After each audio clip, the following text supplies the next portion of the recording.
So hey guys, how are you all? Welcome to So we are back with a brand new movie on What If Naruto Was Away from Princess of All Monster Naruto X Hime movie, but before we start, be sure to subscribe to our channel and like this video. Now let's begin the story. Silence permeated throughout the hallways of the darkened hospital. Light flickered from the few signs that could be seen within the corridor. Steps could be heard echoing down the passage until they stopped before its destination. Morgue. Flickered on and off as the sign tried its best to stay lit. The doors swung open into the darkened room. Candles could be seen at the heads of the beds where bodies lie motionless. The figure continued to walk to the side of one of the beds, where the name at the headboard read. Naruto Uzumaki. Yufufu. The figure quietly chuckled as she brought her middle finger to her mouth, biting the skin so that blood could freely flow out of her. What a nice corpse. She said as her red eyes shone with anticipation. She held out her hand and allowed a bleeding droplet to run down her finger until it fell freely off the tip, landing directly on the cloth that was covering the deceased person's face. Smoke burst out of the body in every direction as the figure just stood there smiling wickedly at her new prize. Flashback. "Oh man," came the voice of a blonde-haired, blue-eyed boy as he gazed upon a rundown mansion. "Sis told me that this was the address." He grumbled, "Drew me a crappy map as well. But this place has been empty for ages." He sighed as he scratched the top of his head in frustration. The boy looked to be about 14 years old, wearing jeans and a large orange t-shirt that had a strange swirling symbol on the back. Honestly, the boy looked to be a normal 14-year-old boy, with the exception of what looked to be like 3 scars that adorned each side of his cheeks, causing him to give off a more feline appearance. "Ugh." He grumbled as he walked down the street. "I can't really go back to that woman's place again. She might take sis back. But definitely not me. Damn, what should I do now?" he asked as he continued down the road. He looked up and saw a crowd that had gathered in the middle of downtown. "What's going on?" he muttered to himself as he pushed his way through the gathered people. Ara. He looked ahead and saw one of the strangest things that he had seen for a while.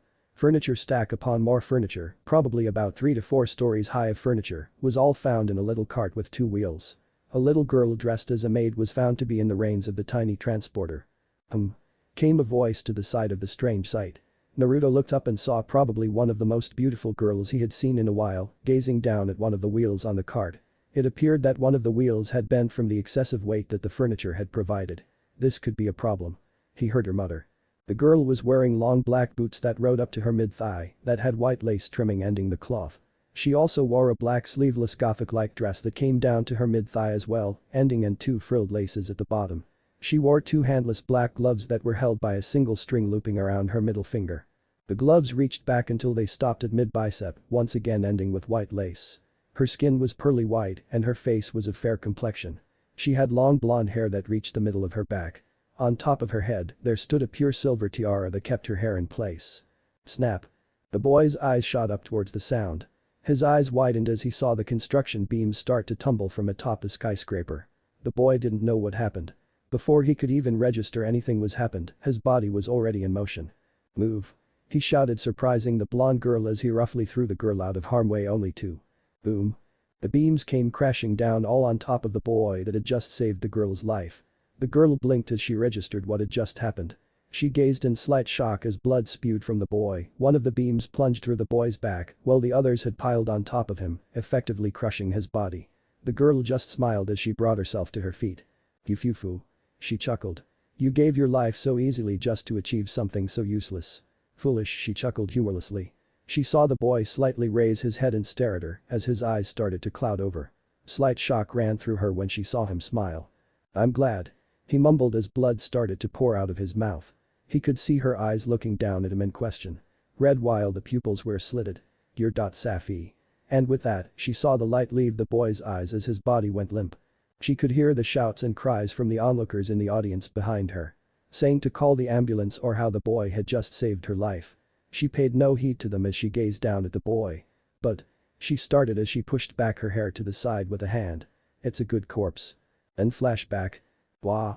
Naruto's eyes shot open as he took a cloth off of his face, quickly sitting up. He looked around quickly trying to figure out where the hell he was. He looked to the sides of his bed and almost let out a slight manly scream at the bodies that were lying motionless there. "What the hell?" he said to himself as his heart rate starting rising through the roof as his breaths became more ragged. Panic struck him as he stumbled off of the bed as he started running out the door and to the exit. "What the hell is going on?" he thought as he started running through the darkened streets of the suburbs. "Wait," he thought, "that girl. Just then something within him burned harshly as his eyes became slitted and gold. He was then compelled to look at the mansion that he was at earlier on the top of the hill. He stared as he saw light coming from the windows. He then shot off in the dark as his hair changed from being blonde to white. What the hell is going on? He asked himself once again, making his way towards the mansion. He glanced to both sides of him and saw wild dogs that were also heading in the same direction as him. Inside the mansion. The blood pact. The blonde girl from earlier asked her servant. "Don't compare me to something as common as a vampire," she stated while sipping her tea. "Whenever my servant is insufficient, I run out of energy. Do you think the king makes contracts with humans?" she asked her servant. The little maid just stared at her mistress while holding a platter of her tea along with other pastries. "Fuga," came the reply. "What do you think?" the blonde asked again. "Besides, it's an honor to save my life." She gestured. "It's dishonorable for someone like me to do these things. So I must choose a suitable person to be my servant. A simple child passing by isn't suitable." "Fuga?" the maid questioned as the girl placed her teacup back in its saucer. "Fufu," she chuckled. "Because Flander, I'm very compassionate." She then looked out the window of her mansion. "A full moon," she muttered. "Of course this world has a moon in it." Then something in the distance caught her gaze. "I'm leaving Flander," she said as she walked out of the door. "Fuga?" Flander replied. "Dogs have a good sense of smell," the blonde said. "They seem to have sniffed us out already." The blonde girl walked out of the large doors of her mansion, rapier in hand. Flander came up right beside her, carrying a large tree trunk in her arms, standing in front of her mistress. The girl smirked as she looked out into the forest of her property. Eyes, red as blood, shone from the darkness. Snarling and growling could be heard as the creatures came forward out of the shadows. Dozens of salivating dogs came the darkness surrounding the duo. Then a figure, 7 feet tall, covered in fur, his muscles still bulging from his limbs, came out of the shadows. His own face was that of a wolf. He wore a pair of normal jeans, a chain bracelet could be seen adorning his wrist. One of his eyes closed due to the 3 scars that lie over his right eye. "Fufu," chucked the blonde. "Wildman, huh?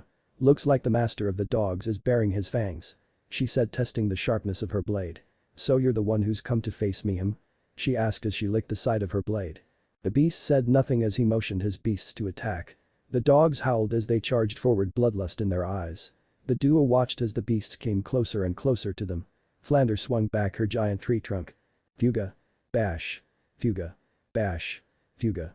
Bash. Fuga. Bash. Fuga. Bash." Flander quickly hit the offending dogs away from both her and her mistress. One dog finally got through her defense and went to rip off the flesh of her arm. Yelp. The dog cried out in pain as its teeth broke on the surface of her skin. Flander just looked unemotional as usual and flung the dog back away from her. "Grrrrrrr," growled out Wildman, an artificial human. "That little girl defies the laws of physics. Attack only the princess."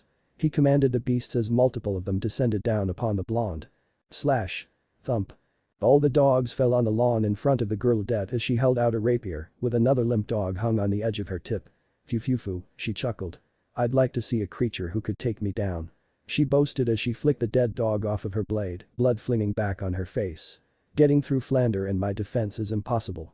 She laughed out as another onslaught of dogs came rushing to the attack. The forest of the property.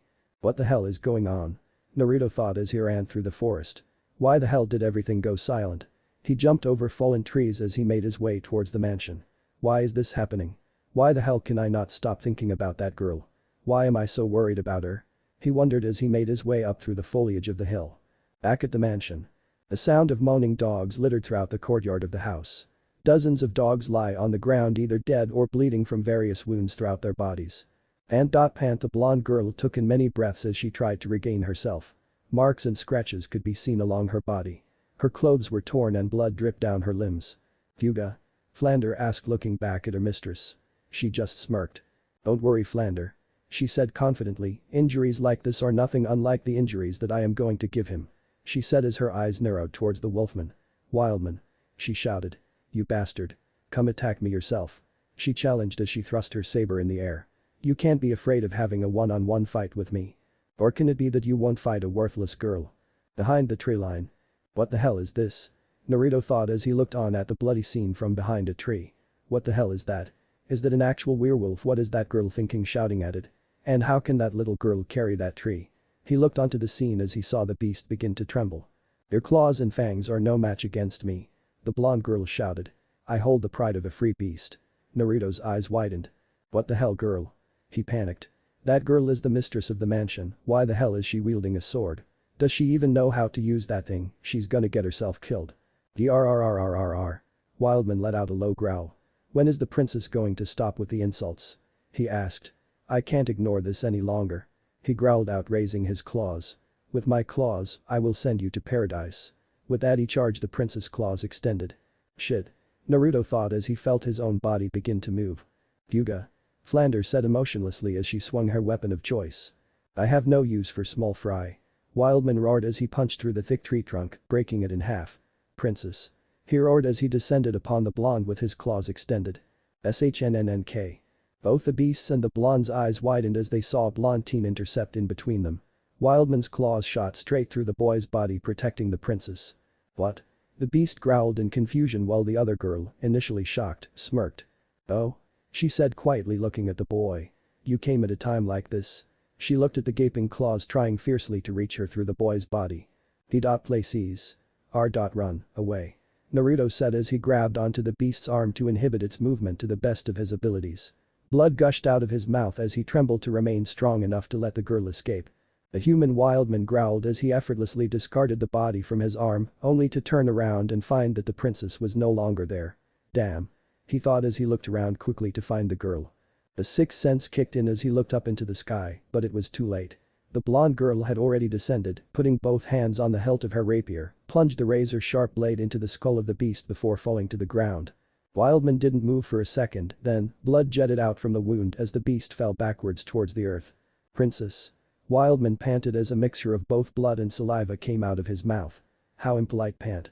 Pant. Please. And with that the giant beast left this realm. The princess just turned around and flicked her hair. Phew. You shouldn't have underestimated me, Wildman, she said. Perhaps you were thinking of leaving even though your family was held hostage. Fuga. The little maid right next to her asked as she pointed towards the beast. Idiot. The blonde replied, folding her arms. He won't revive. The servant should be able to revive himself. The contract prevents him from dying. She explained. But even then, he is a shameful thing. He won't revive if he chooses to die. She said as she pushed her blonde hair away from her eyes. Servant? She heard a harsh whisper. She looked over and saw the boy who had defended her question. I'm a servant. He asked. The princess walked over to him and smirked.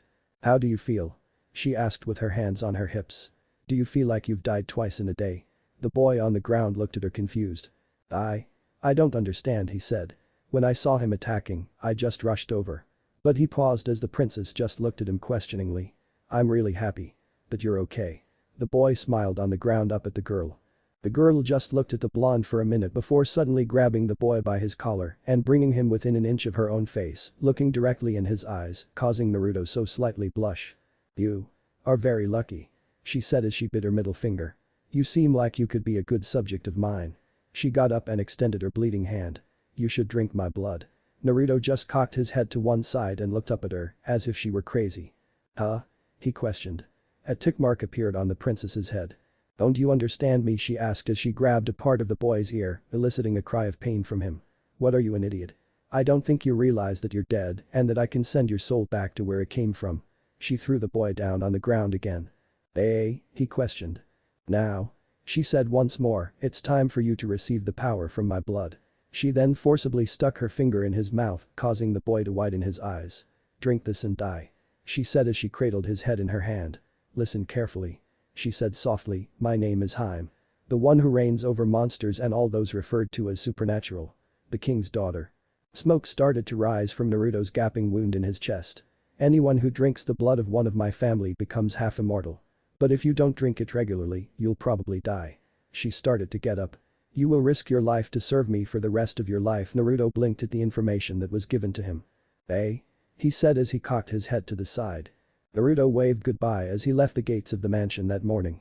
He was now wearing his school uniform, which consisted of black pants and a white-collared short-sleeved shirt. He pulled at the collar of his shirt trying to get some fresh air. It would be so much cooler if they just had some orange somewhere. He grumbled. Hime just stared down at him from the balcony, her arms folded across her chest. Where is Naruto going, Sawa? She asked a busty-looking maid that had both brown eyes as well as brown hair. The maid looked up at her mistress and smiled warmly. My cute little brother has classes today and is heading off to his new school. She replied cheerfully. Hime just looked at the bubbly girl for a minute before gazing back at the gate where Naruto had just left. HMPF. She huffed. I don't see why he needs to. He's going to be eternally serving me now. With that she whipped herself around and marched back into the mansion, while Sawa just smiled and continued to brush off the dirt from the balcony. The mansion was still very dirty and needed a lot of attention in order to bring it up to the status that her mistress had expected it to be. Later that day with Naruto. Naruto walked down the path that led to the mansion that he was now living in. He had just gotten back from his first day from class in his new school. It was a normal enough experience, nothing really new from what he had already gone through before. Damn. He grumbled to himself while scratching his head. Just because my hair is blonde doesn't mean I dyed. His mind then went back to what he had constantly been thinking about all day. Hime, just who the hell was his new mistress? He had never heard of this half-immortal thingy. He had heard of werewolves before, but he never believed that they had existed. He put a hand up to his cheek and felt the lines that adorned it. But maybe I should have. No. He shook that thought away from his head. He had sworn that he was done with that life. But still he looked at his bag that he carried over his shoulder and placed a hand over the outer pocket, causing a sound of clinking metal together. Why did I bring those with me? He guessed that last night's event had just gotten to him. He looked at the palm of his hand as well. Just in case of an emergency, I guess. He thought while working his hand, clenching it over and over. With that he continued down the road and through the gate of his new home. Naruto Uzumaki. Age 14. Third year in middle school. Height 5'5". Weight 135. Birthday October 10th. That was what was written on his file. Technically his name was Naruto Uzumaki Hime. He had been adopted basically into the family 3 years ago. He loved Sawa and was grateful to her and everything that she had done for him. If not for her, he probably would be dead at this point. They would have probably found him by now. He shook his head again as he tried to put those thoughts out of his head. But more importantly, why wouldn't Hime answer any of his questions that he had yesterday? Supposedly he was her servant. You'd think that she would disclose some information to him.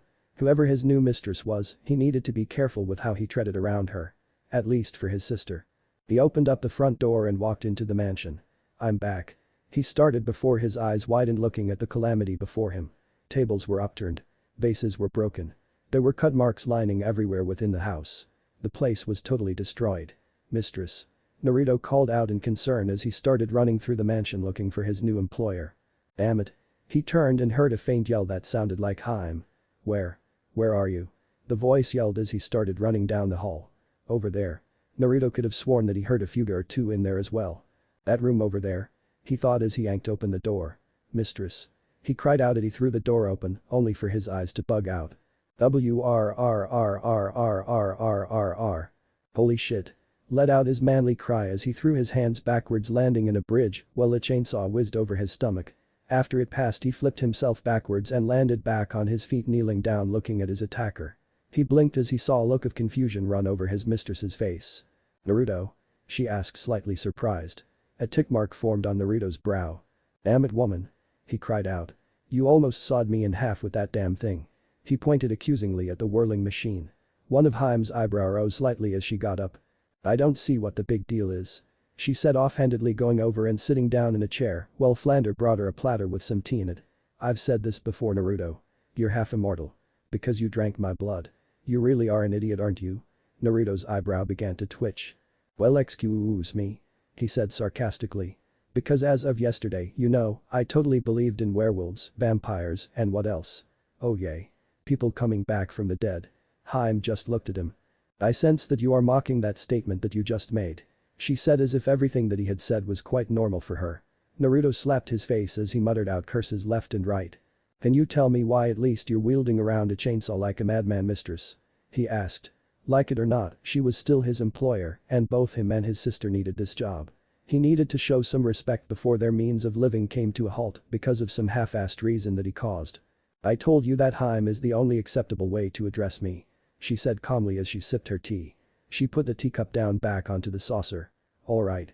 She said loudly, now it's intruder extermination time again. She got up and cranked back on her chainsaw. Intruder? Naruto questioned only to be chided. Quite. She snapped at Naruto, the invisible man. Naruto once again paled. Invisible man ... of course Naruto said tiredly. I'm back. Came a sing-song voice from the entrance hall. There? Cried out Hime as she started to rush out the door only to be yanked back by Naruto. Hold up there. Naruto said quickly, that's just my sister. And with that he left the room to go find Sawa. Ah, Hime said before continuing her hunt. But Sawa. Ara. Sawa said as she looked around the destroyed room, grocery bags in her hands. What happened here? Hey, Ni-chan. Naruto said quickly as he came down the stairs. Sawa beamed at him. Naruto. How was your day at your new school? She chirped only to have her little brother spin her around and push her right out the door. Let's talk about that later. He said as he continued to push her to the gate. Wait. I have to make the mistress's dinner, Sawa tried saying. You can do that later. Naruto said slightly panicked. He wasn't sure where the threat was, but he needed to be sure that she was out of here away from danger. Hey, I work so we can live here, you know. She huffed. Do you want to interfere with my job? She asked. No, but right here and right now is not the time to debate this, Sawa. He said as he shut the gate behind her. He pulled out his wallet and handed her a couple of bills. Here, go get some of those parfait things that you like so much. Naruto. He heard Hime yell from within the mansion. Naruto. Where are you? Shit. Naruto said, I gotta get going. Sawa, don't go anywhere near the mansion for right now, alright? K, good. Alright, love you, bye-bye. Naruto said as he started running back into the mansion. Sawa just stood there for a minute trying to register what had just happened before something clicked in her mind. He just said that he loved me. She said to herself before smiling brightly. Within the mansion. Alright, where are you, Hime? Naruto questioned as he went through the hallways. Halfway through his steps something shimmered in the corner of his eyes down at his feet, causing him to stumble over, but still avoiding whatever it was his legs were about to run into. What the hell is that? Naruto said as he got back up and examined the thing line. Is this thread? He asked himself as he touched the line, only for it to slightly cut his finger. That's right. Came a voice from behind him. Hime came walking out of the shadows, chainsaw in hand. The invisible man's weapon of choice is invisible wire. She said, he used his kai and strung it across the entire mansion. So, Naruto. She said as she looked at him. Do you understand now why I am wielding a chainsaw, she asked. I am surprised though that you did notice the wire. She commented. It's almost impossible for anyone to see. Maybe you're not as useless as you seem. She chuckled while Naruto slightly growled under his breath. Minutes later. Oh yeah, sure. Naruto said sarcastically, just check what's in front of me, she says. With what? This freaking toothpick. He looked at the X-Acto knife that Hime had given him to defend himself with. That's enough of this. He said to himself as he threw away the little blade and brought out from the back of his pants a pair of kunai. Glad I put you guys in my backpack before I left. He muttered as he continued down the hallway. He stopped suddenly. Something's not right, he thought as he looked to his left and right. He calmed his breath and listened intently. Are those steps? He asked himself. From behind. He uses wire. Then. Shink. Naruto felt it as he placed a kunai blade against the front of his neck, slicing through the thread. He spun around quickly and with his other kunai in his other hand stabbed at whatever was being him, plunging his blade into what seemed to be something fleshy. HRMPH. Naruto heard a small grunt of pain as he watched his blade float in mid-air, blood surrounding it. The blade then took off running away from the blonde. Oh no you don't. Naruto yelled as he reached in his pocket and pulled out 5 shurikens, throwing them along with his spare kunai at the assailant. Every one of the weapons flew off in random directions, except for one that stuck in the somewhere on the assailant's body. Damn it. Naruto berated himself. I was not this sloppy 3 years ago. Fuga. He heard to his side and saw the little maid throw a knife at the fleeing enemy, sticking in on what Naruto assumed to be one of his legs, more blood spilling out. There. Naruto heard from behind him. Naruto turned and once again saw the chainsaw blade heading in his direction. Damn it. Will you stop that, Naruto yelled as he dodged the blade once again. Hime blinked as she looked at Naruto, then at her weapon, then back at Naruto. How did you dodge that a second time? She asked, mainly herself. A tick mark formed once again on Naruto's head. Damn it, Hime. It's like you're trying to kill me on purpose. He yelled, just because I can be killed doesn't mean that I get off on it. Naruto's head turned and he heard snapping noises coming from behind him. Apparently, Flander had decided to come to their location and was running into the whatever wire traps were there, ripping them out of the walls they were planted in. Once again I'll ask, Naruto started, what the hell kind of little girl is that? Naruto mainly asked himself. She's an android, of course. Hime responded as if it were the most obvious thing in the world. Of course, Naruto muttered. Fuga. The android told her mistress. Hime just nodded her head. So both of you managed to damage him significantly then? She said, slightly surprised as she looked over to Naruto. Naruto too. Really? She asked, skeptical. I really feel as if I should really give a damn right now and retort, but right now I'm just too tired of all this shit. Naruto mumbled to himself. Hey. He cried out as he was flipped over, dragged down the hallway by one of his pant legs. Naruto. She said, it's your job to protect me, so why don't you do it? She started as she dragged him down the stairs. Damn it. Bonk, Hime. Bonk, I can bonk walk bonk just fine. Bonk. Naruto struggled the entire way as they finally reached the basement and arrived at the power box. Naruto rubbed his poor head. Just what are you planning on doing anyways? He asked. The evening, the playing fields. She said as she revved up her chainsaw. Naruto's eyes widened. Wait. He shouted before it was too late. The girl had already sawed her way through the power box, cutting off all electricity to the house. You know you could have just turned off the power, Naruto said, but was effectively ignored and dragged back up from the basement. Damn it, Hime. He yelled. He looked around and saw that it had already gotten dark outside. He then looked over and his eyes widened at what Hime was doing. Is that gasoline? He asked hesitantly. Just a little insurance. Hime smirked at him, getting Naruto to sweat dropped. Hey, why not? Everything up to this point hasn't made any sense. So why should this? Naruto, Hime said, getting his attention. Do you know why you must protect me now? She asked. This boy was unique and had already protected her twice, but he needed to know the price he would pay if he failed in his job. Because I am different from you. I am not immortal. She said as she placed her hands on her hips. You've already died twice today. It's about time for the power of the blood to wear off. In other words, you're at your half-immortal limit. If I die, your life will be blown out. That is the fate of a soldier of blood. She said. But, of course, if I survive, do you think I'd let a coward who ran away from his job drink my blood? She asked as she faced away from him. Naruto just stood there for a second. So is that? He asked, getting Hime to turn her head at him, glancing at him slightly confused. Cause if that's it, everything that you just said. You already told me. Naruto started walking towards the girl as she turned around fully. I know my job. And I already know the consequences if I fail. Don't act like I'm not going to run out on you, so don't talk that kind of shit to me when you don't even know who the hell I am. Naruto growled out as he lunged at the girl, startling her. Her eyes widened as Naruto's hair turned white and his eyes glowed a golden hue. Naruto grasped at something in front of Hime's neck. His hand clenched around threatening wire as blood started gushing out of his fingers. Naruto rushed past the princess and with his left hand and gripped the invisible man's face hard, keeping him in place. Good job, Naruto. Hime exclaimed as she tried to rev her chainsaw, only for nothing to happen. Wire came and wrapped around Naruto's arm and cut deep into his flesh. HRG, Naruto grunted in pain as he smirked. Is that all you got, bastard? Then a puff of smoke formed in his right hand as he thrust it forward, shoving a kunai through the base of the invisible man's head and into his skull. Blood shot out from the penetration mark and Naruto let go of the man's face, allowing him to fall to the ground dead. Fuinjutsu, he said quietly. Gotta love it. Hime stared at the kunai that apparently looked to be floating in a floating pool of blood. Where did he get that? She thought, there are not weapons like that in my armory. She then looked at Naruto, who was gripping his bleeding limb. Fufufu, she chuckled as she made her way to him, biting her finger. You're becoming more useful by the minute, aren't you, my cute little servant? She said as she let her blood drip down her finger before sticking it in Naruto's mouth. Drink. She ordered. Naruto sighed as he did what she told. Still not used to this whole master-servant relationship yet. He thought. My third oldest brother, she stated, getting Naruto's attention. Kept the invisible man as a servant. Naruto looked up at her in confusion.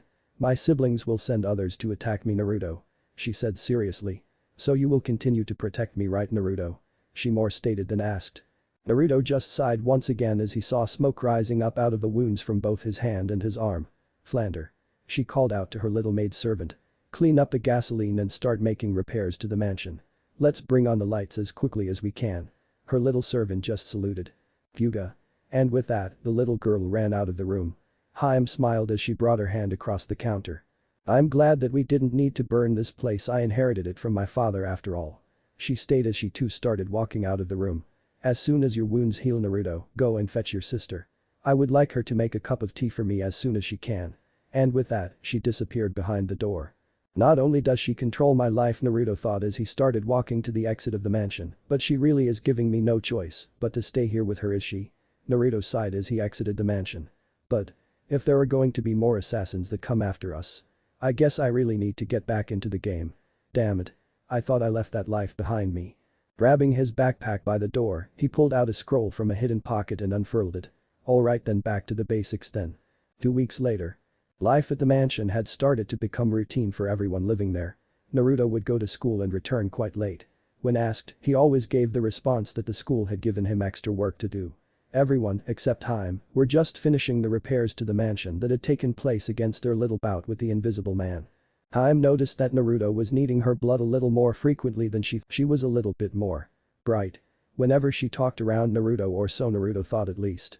Flander was still just fuguing around, he honestly didn't get androids that much, but she seemed nice enough to him. She even did random things for Naruto that made him think that she was actually a pretty good person android. Another location. A motorcycle revved as it passed a sign stating, "Welcome to Sasaki City." Sasanyaki, huh? The rider stated. She was wearing brown cargo pants, along with a skin-tight black t-shirt that cropped of just below her sternum. She wore brown combat boots along with a black studded belt.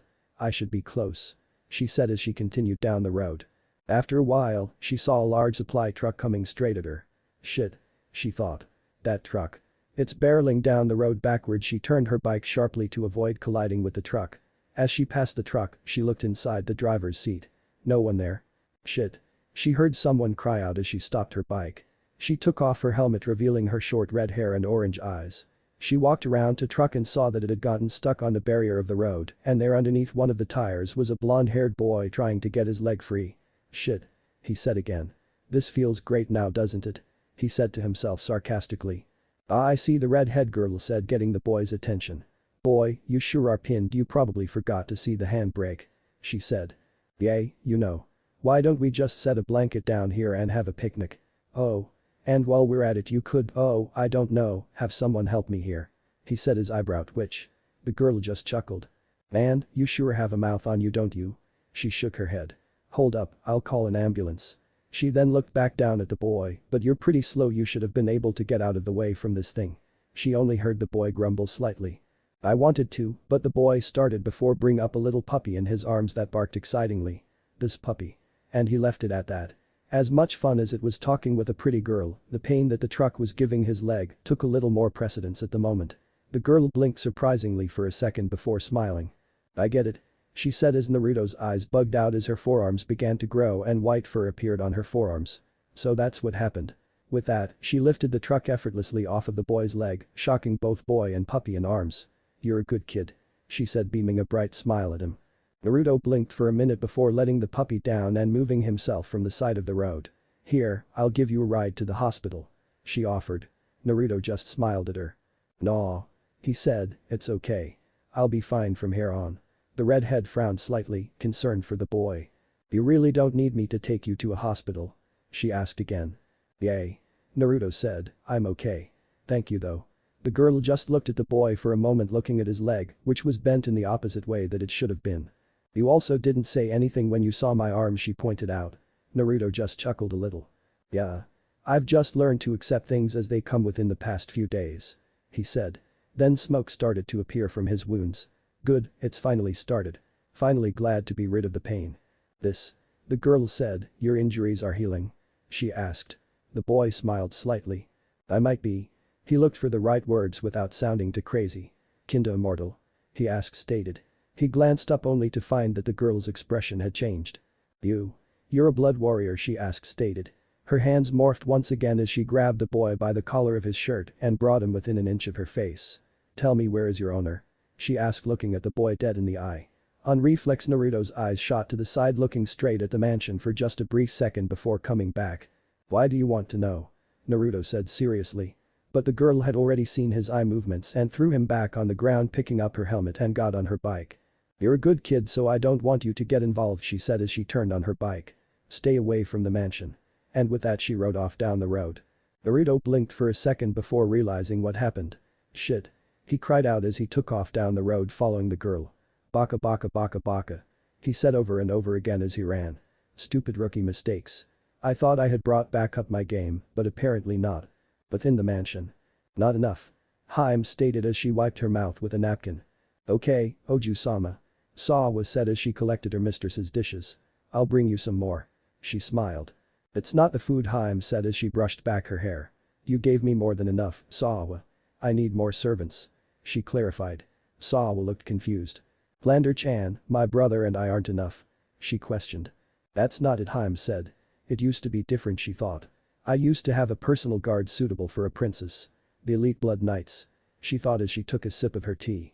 And now I only have Flander and Naruto. I've fallen, she stated, confusing both Sawa and Flandel. She then noticed the taste of her tea. Wow. She exclaimed. This is wonderful Earl Grey. Did you make it, Sawa? She asked. Yes, Oju-sama.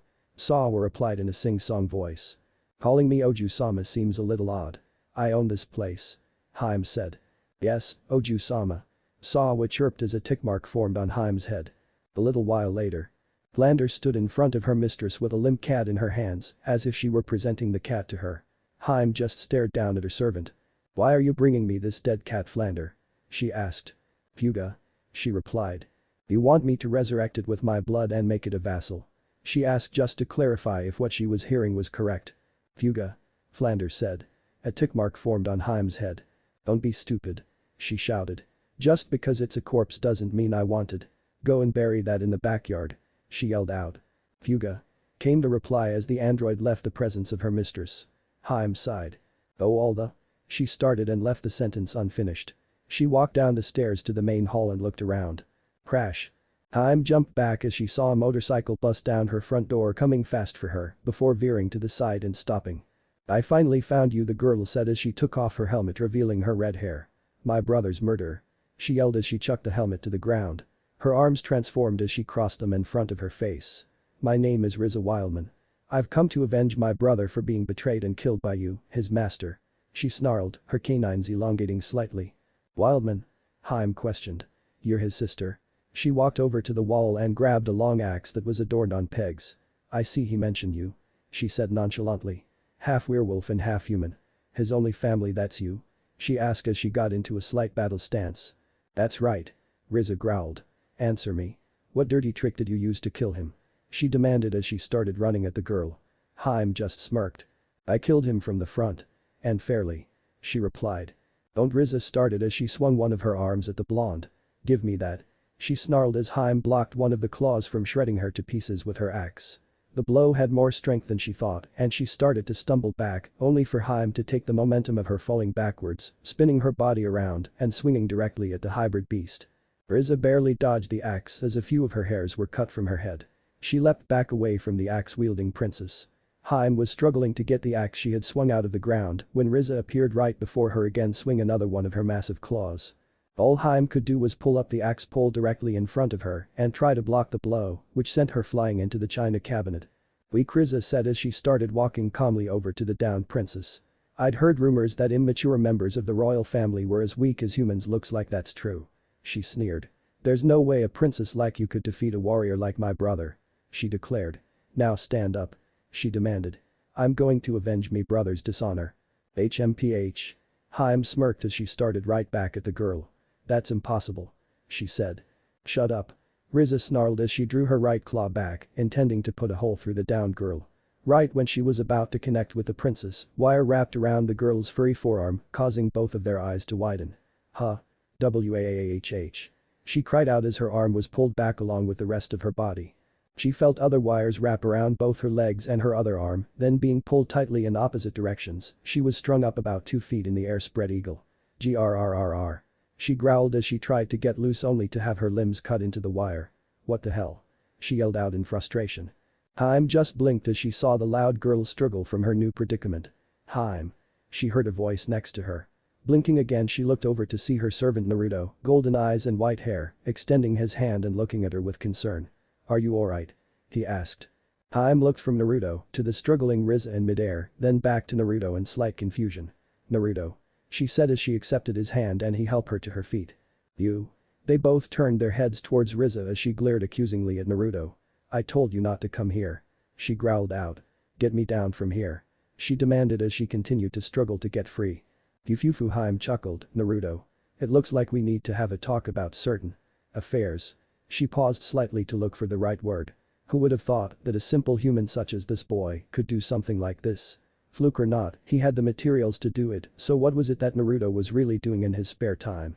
But first we need to deal with this trash. She said as she started to raise her axe once more.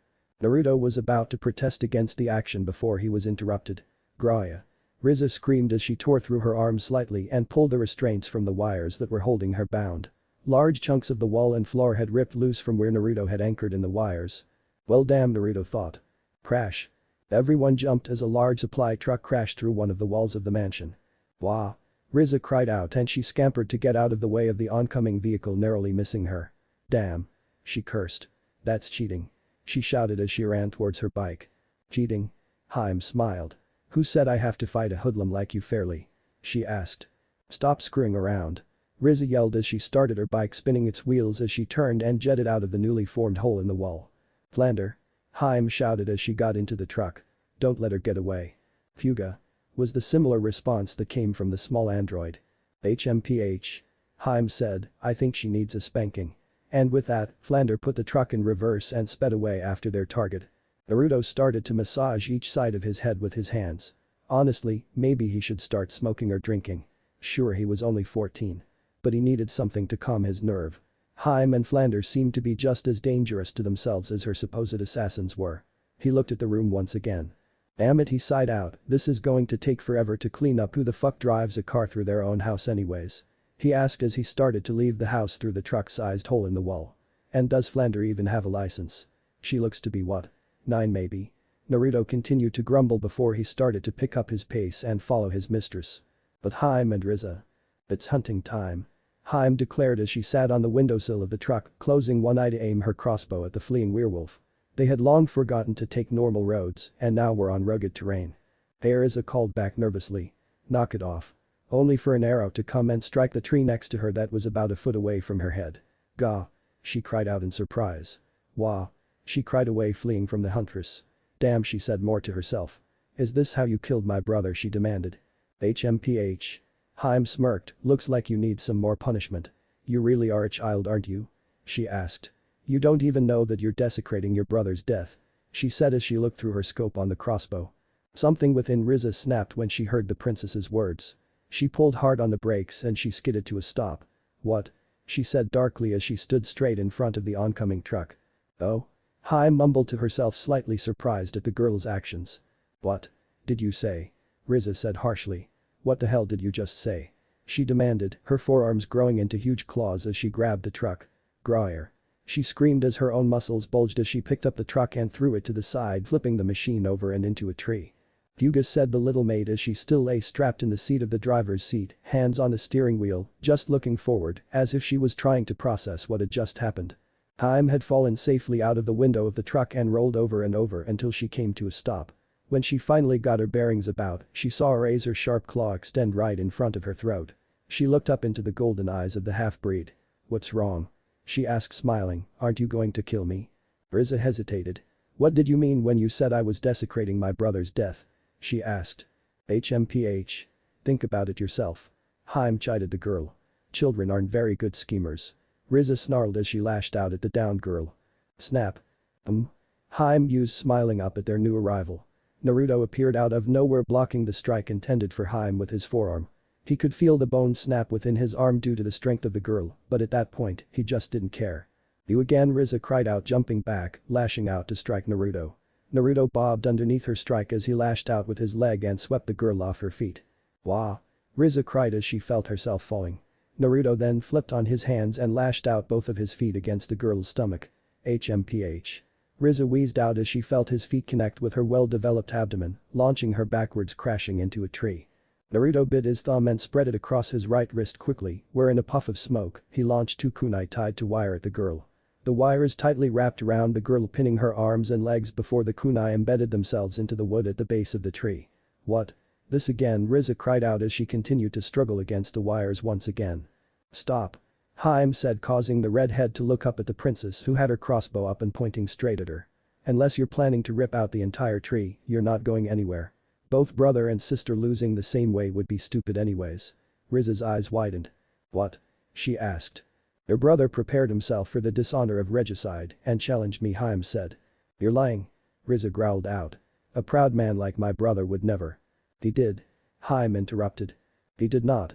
Rizza defended as her whole body started to tremble. He did. Hime said once again. To save you, his only family. Rizza stopped trembling and opened her eyes. You may have not realized it, but your life was in an enemy's hands. Hime said as she threw down her weapon to the ground. You were a hostage. Rizza was speechless for a moment. That's nonsense. She cried out. I don't care whether you believe me or not, Hime said. There's only one thing that's important here. She looked directly into the girl's eyes. Your brother challenged me honorably and lost. Dying on the battlefield is a warrior's greatest honor. It was an honorable death. And you've profaned it by saying that your brother was betrayed and died a dishonorable death. By not having faith in your brother's honor. Hime let Rizza digest the information in her head for a minute. So? You're telling me that if my brother had beaten you. Rizza gritted her teeth, he would have been guilty of killing his master and had to commit suicide. The most dishonorable death for a warrior. Is that what you're telling me? She yelled out at the princess. Her claws were clenched and blood was seeping out of the palms of her paws. Just to save me. She cried out, tears now running down her cheeks. HMPH. Hime said as she turned away from the girl. Naruto, release her. She ordered as Naruto's hair and eyes had returned to normal. He nodded as he started untying the girl from the tree truck. I honestly don't know that. Hime replied to Rizza's question. But she said as she turned and smiled at the girl. I had no intention of losing that fight. She brushed some of her hair back behind her shoulders. So, what will you do? She asked, do you want to continue fighting me? Tears were still running down Rizza's cheeks as her bangs covered her eyes. You cheater, she said after a moment as she collected her bike. You're my brother's killer. But I've lost the will to continue. By the way, Hime started, since you have no family, do you have anywhere to go? She asked. Shut up, Rizza said as she rode away. Like you care. And with that, she disappeared into the wilderness. Well, that's fucked up. Naruto said more to himself than anyone, only for Hime to round herself and glare at Naruto. Shit, Naruto thought, what did I do this time? I mean, I did make it here in time. Naruto noticed smoke coming from his arm as it started to heal itself again. Oh good. Delayed reaction. We will have a talk once we get back to the mansion. Hime stated in her normal cold voice. Naruto just sighed. Yes ma'am. Naruto replied obediently. Then Flander came trotting in from the wreckage. Hyuga. She raised her arm in greeting, causing Hime to gain a tick mark. You're late. She accused as all three of them then began to head back up towards the mansion. Later that night in the mansion. Well. It had been a long few hours. Naruto had to wait for Hime before she actually called on him. She maintained her cool composure, sipping on her tea that Sawa had prepared specially for her.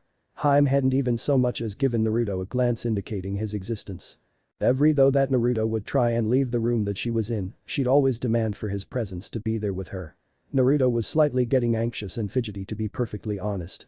He wondered if this was a psychological thing to make him more likely to give her the answers that she probably wanted to know. Naruto was at heads at what he was supposed to do. He wasn't sure if he was ready to explain everything to his new mistress. True, she was the reason why he was still alive and all, but it was a part of him that he hadn't revealed to anyone. Ever, not even to Sawa.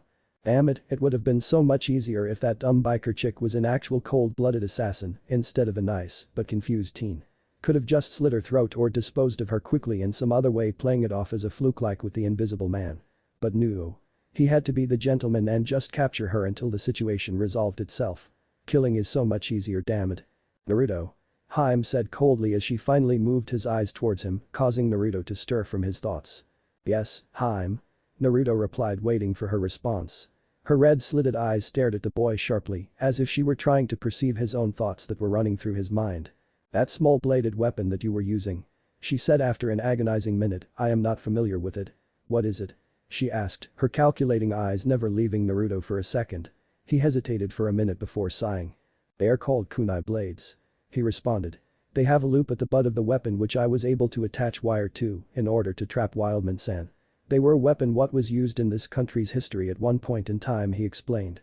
Hime nodded her head. Show me. She said, ordered.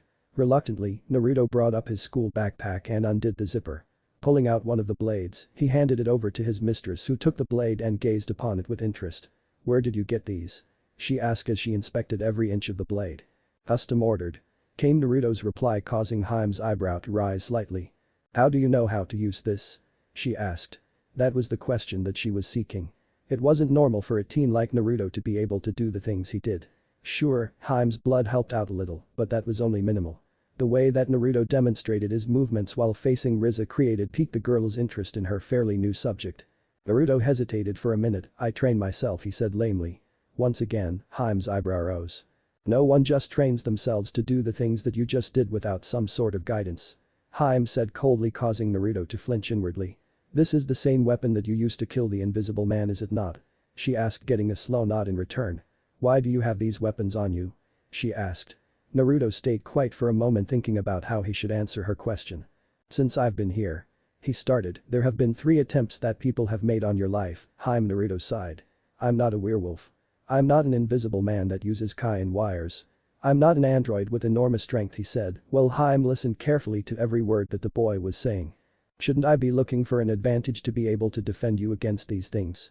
He asked honestly. We don't know when these things are going to happen. So is it really that hard to believe why I would have these on my being all the time? Hime stared at Naruto without showing any emotion. Naruto Uzumaki, huh? She thought. To be honest, she was surprised at the initiative that the teen took. Everything he said made perfect sense for a blood warrior. She had thought that he was just coasting along enjoying the ride of trying to survive. I see. She said smiling as her calculating eyes never left from the boy, causing him to shift slightly under her gaze. Then, something clicked within her head. Flander mentioned that when you had injured the invisible man that you had other weapons that you had thrown at him, but you had missed your target terribly. Naruto didn't move as Hime continued, but today, everything that left your hands hit their marks. Perfectly. She concluded. That was why he hadn't been coming back to the mansion right after school, the boy was training. Naruto's legs started fidgeting slightly underneath the table.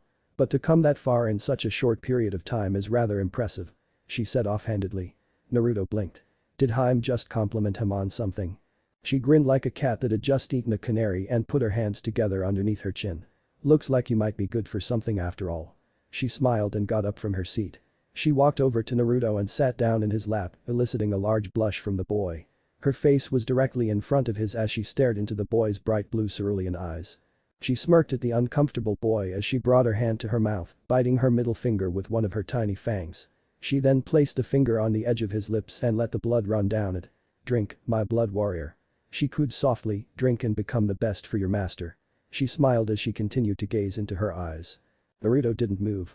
This was the first time that Hime hadn't just shoved her bloodied finger into his mouth, forcing him to drink her blood.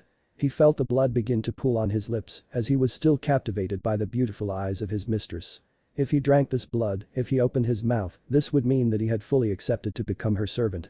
She would then by this day on be his true master. True, Naruto had protected the girl before. She did bring him back from the dead after all. But, he had only done so as an employer would. He never entered into this contract of her willingly. She just threw it upon him. But with this he would make a contract with this girl that he would forever serve her and protect her no matter what the cost. As he stared into his eyes, millions of emotions coursed through his body. Finally, he sighed as he opened his mouth and accepted the offering. Hime's face hadn't changed or moved throughout the entire process as she stared into his eyes, but her smile increased faintly as her servant finally accepted his role in her life.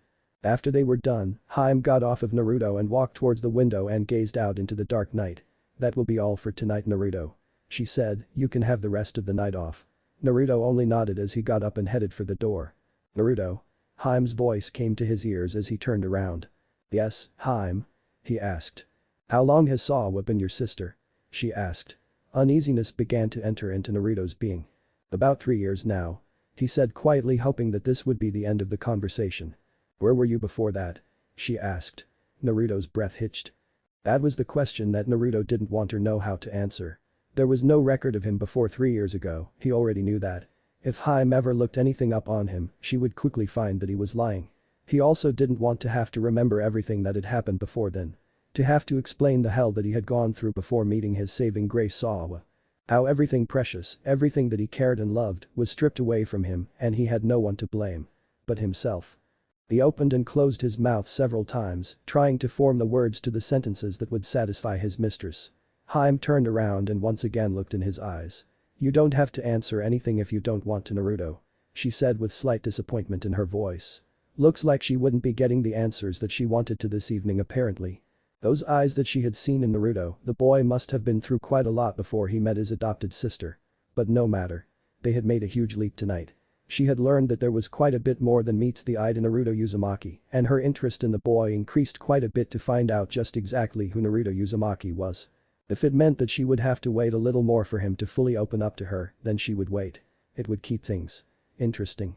Naruto looked relieved as he nodded his head. Answer me one more question. She said as Naruto looked up at her. When you killed the invisible man, you used this kunai, correct? Naruto slowly nodded his head as she continued. It was dark and I couldn't see clearly where you had gotten that kunai, so I assumed you already had it in your pocket. But, today, when you were capturing Rizza. Where did you get those kunai and wire? She asked as Naruto looked down at the ground. I picked them up from the mansion when you and Flander went after the girl. Naruto lied. Why was this so difficult for him? He had lied hundreds of times before about where he had come from. But for some reason, it felt like his soul was being torn apart whenever he lied to Hime. Was this because of the blood? But this was something that he still wanted to keep to himself. No one knew. Except himself, and he couldn't bring himself around to tell Hime. He didn't know what was going on, but he felt miserable. Like he wanted to blurt everything there was about him to the girl, but in the back of his mind, he just knew he couldn't. Hime just stared at Naruto for a minute with her calculating eyes. I see. She said before she turned around and continued staring back into the darkness. After a minute of saying nothing, Naruto took that as he signaled that he should leave. He opened the door and took a step out. I would never betray you, Naruto. Hime's words rang loud and clear within his head. I know you do not fully trust me, I can see it in your eyes. But, you and I are now bound eternally to each other. We need to rely on one another in any situation that may arise. She turned around and faced his back. Just so you know, I would never and will never turn my back on you. She said in her normal cold voice, but Naruto heard it. The compassion within her voice. Her conviction that she was willing to also stay with him through thick and thin as long as he was there for her. Naruto turned his head and looked at his mistress through the corner of his eye. He saw it. The knowledge of the pain that can happen when one betrays your wholehearted trust. Looks like something terrible had also befell upon the princess. He turned his head once again from her. Fuinjutsu, he whispered before walking out of the room.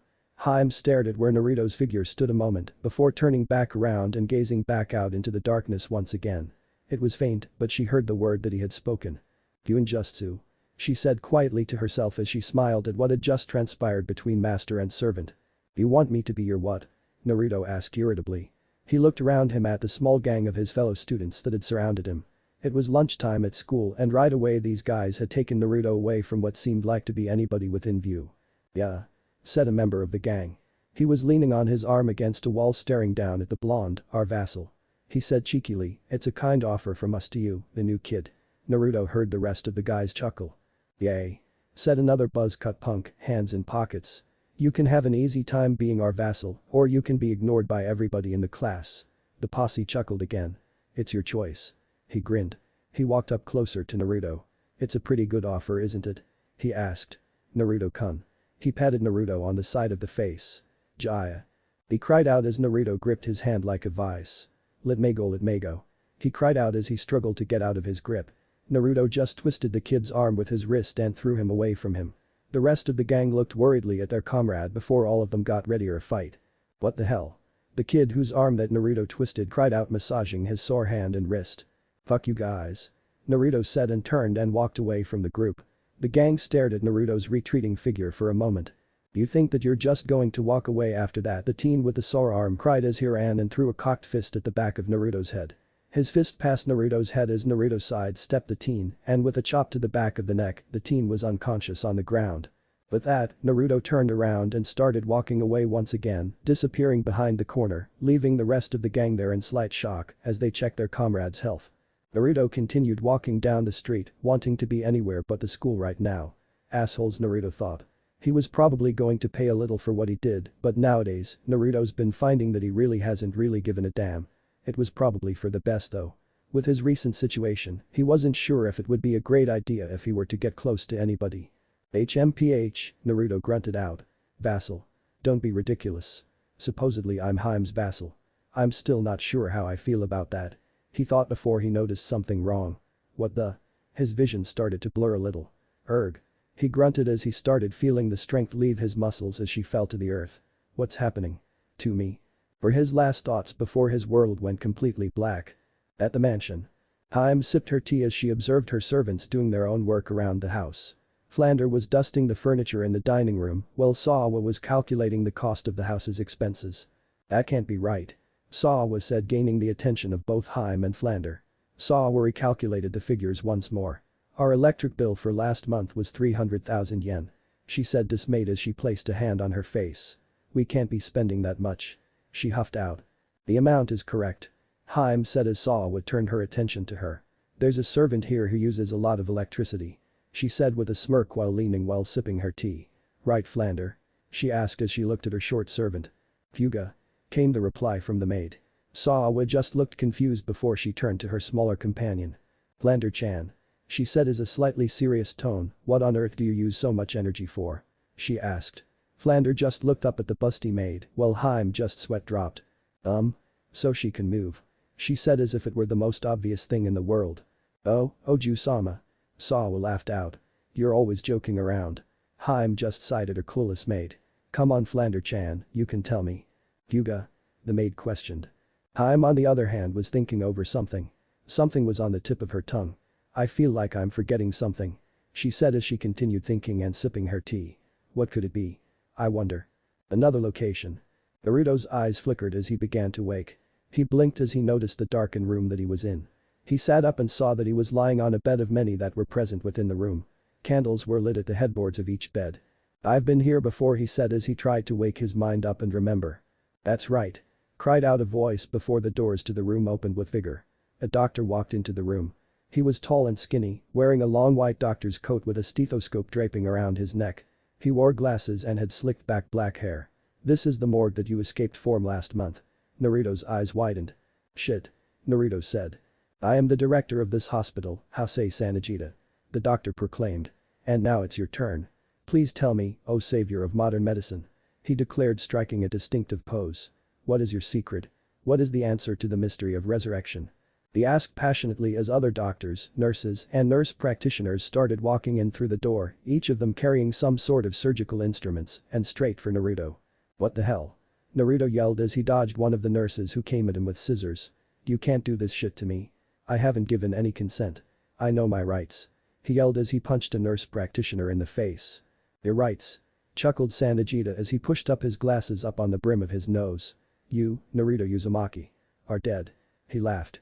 You don't have any rights anymore. He laughed uproariously. The only rights you have are to let me know the secret of resurrection. Shit. Naruto said as he grabbed a candlestick holder and beamed another oncoming foe. Bobbing and weaving, kicking and punching, Naruto slowly made his way out the door and started running down the hallway. The subject has escaped. Cried out a doctor. After him. Another screamed. Don't let him leave this hospital. Another cried as everyone started chasing the blonde down the halls. Shit. Naruto thought again. Just gotta get to the base floor and get out of here. He continued down the stair losing his pursuers. Oh, you've gotta be shitting me, he thought as he reached the first floor. All windows and doors had been closed off with metal shutters. What the hell kind of hospital is this? Naruto started blinking rapidly. Shit, not this again. He blinked harshly and slapped himself in the face, essentially waking himself up. Fine. He said as he shook himself off. I'll make sure nothing like this happens again. He told himself as he ran back up the stairs. Back at the mansion. Hime said as she dapped her delicate mouth with her napkin. Tonight's meal was especially delicious tonight, Sawa. You have my praise. She said to her servant who was standing right next to her just in case her mistress needed something else. Thank you. Sawa said with a slightly depressed look upon her face. Hime looked at her. What's wrong? Hime asked. Oh, Sawa sighed, Naruto is really late coming home from school. It's already dark outside. He might have some school duties, but he would always give me a call if he were to be coming back after dark. Hime's eyes lit up remembering what was on her mind. That's it. She said as she got up from her seat. That's what I forgot. That boy, she said as she brushed her hair back. It's about time for the effects of my blood to run out. Sawa looked at her mistress in confusion as she paced the floor back and forth. My blood makes him immortal, but its effects runs out after a few days and he reverts to being a corpse. She said more to herself. Right now he might be dead on the side of the road, she stated as she thought of prone Naruto lying on the sidewalk, X in his eyes. Well, it's a pain, but I guess that I should go get him. Hime stated, turning on her heels and heading towards the door. Flander, you come too. Fuga. The tiny android replied. Sawa looked even more confused by the behavior of her mistress. Hospital. Bodies could be seen lining the hallways of the various floors within the hospital. Upturned tables, broken jars of antiseptics, and medical tools adorned the floors of the once empty hallways. Naruto crept through the vents as he made his way to the top floor of the hospital. Crazy ass people, he thought as he remembered different ways of trying to hide from his pursuers. He had gone into a room full of what he thought were patients, in reality they were just nurses pretending to be patients that tried to inject him with who knows what. After that, he decided to make himself scarce and try something a little more stealthy. Bats all of a sudden came out of nowhere trying to get past the blonde. Crazy ass bats. He thought as he batted them away. Why the hell are there bats in a hospital? After they had left he sighed. Damn, Naruto thought. Everyone in this freaking hospital basically had gone crazy. They were looking for him as if they were freaking zombies. Apparently they didn't care about trying to keep him in one piece as they tried stabbing him with various objects. Naruto saw the end of the shaft. When he got there he looked down and saw the director there at a desk. This room was different from all other rooms in the hospital. Looks like this is the place. He confirmed with a nod. Dead man walking kun, he heard the sing-song voice of the crazy director. Now dead man walking kun. Naruto looked and saw that the man had swiveled around in his chair showing Naruto a video recording of himself in the ventilation shaft on his computer. It's quite rude to not come through the front door. Slam. Naruto bolted through the grill of the vent and launched himself at the director. Sanjita smirked as he reached in his pocket and brought out several tranquilizers held in each finger before throwing them at the oncoming boy, only for him to dodge the oncoming projectiles. Here we go. Naruto quickly thought as he bit his thumb and spread blood across the back of his wrist. A quick symbol flashed and in a flash of smoke, a pair of kunai came out which Naruto quickly threw at the doctor, pinning the man against a far wall by the shoulders of his clothes. Naruto brought his bleeding thumb across the palm of his hand and 4 shuriken came out in a puff of smoke launching them and pinning other parts of the doctor to the wall. Hahaha. The crazed doctor laughed. Oh dead man walking kun. You are becoming a more interesting experiment by the second. I can't wait to cut you up. He cried out sadistically. Naruto sighed as he went to the computer system before accessing it. What are you doing? Cried out the director. I'm erasing my existence from your files, it will be like I was never here. Naruto said as he started scraping the files. This computer was linked with the rest of the computers in the hospital, should be easy enough. That won't matter dead man walking kun. Sanjita laughed. I'll just reload anything that you destroy. You're never going to be forgotten. He laughed hysterically only for him to stop when he saw that Naruto was smirking. What? He demanded. What's gotten into you? Naruto got up from trashing all the flies. Are you familiar with flunitrazepam director? Naruto asked as he pulled out a pill bottle from his pocket. The doctor blinked. Yes. He replied, it's one of the best hypnotic medications out there used in medicine, mainly for insomniacs. Why? Naruto grinned. It's also got a few side effects, correct? Naruto asked and continued without waiting for a response. Short-term memory loss, correct? Naruto said as he opened the pill bottle. Do you know what the slang for flunitrazepam director? Naruto asked as he walked towards the director. It's a roofie. The director replied, it was pretty popular a while ago in college youth cause the guys would slip this into their drinks and have sex with them. The director's eyes widened significantly. Please don't rape me. He whispered quietly in fear. Naruto's eyebrow twitched. You sick moth, Naruto started. SHNKK. AIIIE. The director cried out in pain as a knife embedded into his shoulder, causing blood to shoot out in every direction. Naruto spun around quickly taking out a kunai knife looking for the perpetrator. What the hell? He thought as he frantically looked around where the knife came from. Where is he? Master. WY Naruto heard the director say behind him. I don't tolerate failure Sanjita. Another voice said next to Sanjita. Naruto held his breath as he slowly turned around and saw another man standing right next to the moaning bloody director. He was a tall skinny man who was of darker complexion. He had a white goatee that was slicked and pointed along with his white hair that was slicked back as well. His eyes glowed a sort of golden hue to it. The man was wearing slick black slacks along with a ruffled white dress shirt. The man just smiled at Naruto. Good evening. He said before walking over to a cabinet and opening it. It's a fine night, isn't it? He asked as his eyes roamed through the cast collection of bottles that were there. Finally, satisfied with one, he pulled it out along with a wine glass. Allow me to introduce myself. He said as he started pouring the wine. My name is Zelli. I am the owner of this hospital. Pleased to make your acquaintance Naruto Uzumaki. He smiled as he let the wine pour into his mouth. Since introductions are out of the way. I'll just have to force you to forget too. Naruto said as he threw the kunai intending to pin the man's collar to the wall. Zelli just chuckled as his hand shot out and caught the blade in midair. Naruto's eyes widened before they narrowed. Well. That doesn't look good. He thought. Zelli glanced curiously at the blade testing its weight. I would appreciate it if you didn't cause any more damage than you already have to this hospital Naruto-kun. Zelli said with a smile, tapping the point of the blade to his face. We are a non-profit organization after all. Naruto lunged at the man, intending to take him down or corner him before knocking him unconscious, only to find that when he had taken 2 steps, he felt a blade held at his throat. Interesting weapon you carry here Naruto-kun. Naruto's eyes widened. No way. He thought frantically. How the hell did he get behind me? I must admit, Zeppeli said as he held the blade at Naruto's throat in one hand, a wine glass in another, I haven't come across a blade like this in a long time. Naruto flung his head back, intending for the front of Zeppeli's face to be introduced to the back of Naruto's head, only for Naruto to hit nothing. Alright, he could work with that, and he flipped back on his hands before steadying himself and looking for the strangely calm man. Something that you did earlier though. Naruto's eyes shot to the desk. Those symbols that appeared on your skin before you took out this blade. I've seen them before. Naruto's eyes widened once again before Zeppeli looked right back at him. I am interested to know what kind of magic that is. He said. Alright then. Naruto said pleasantly with a smile. Let me show you.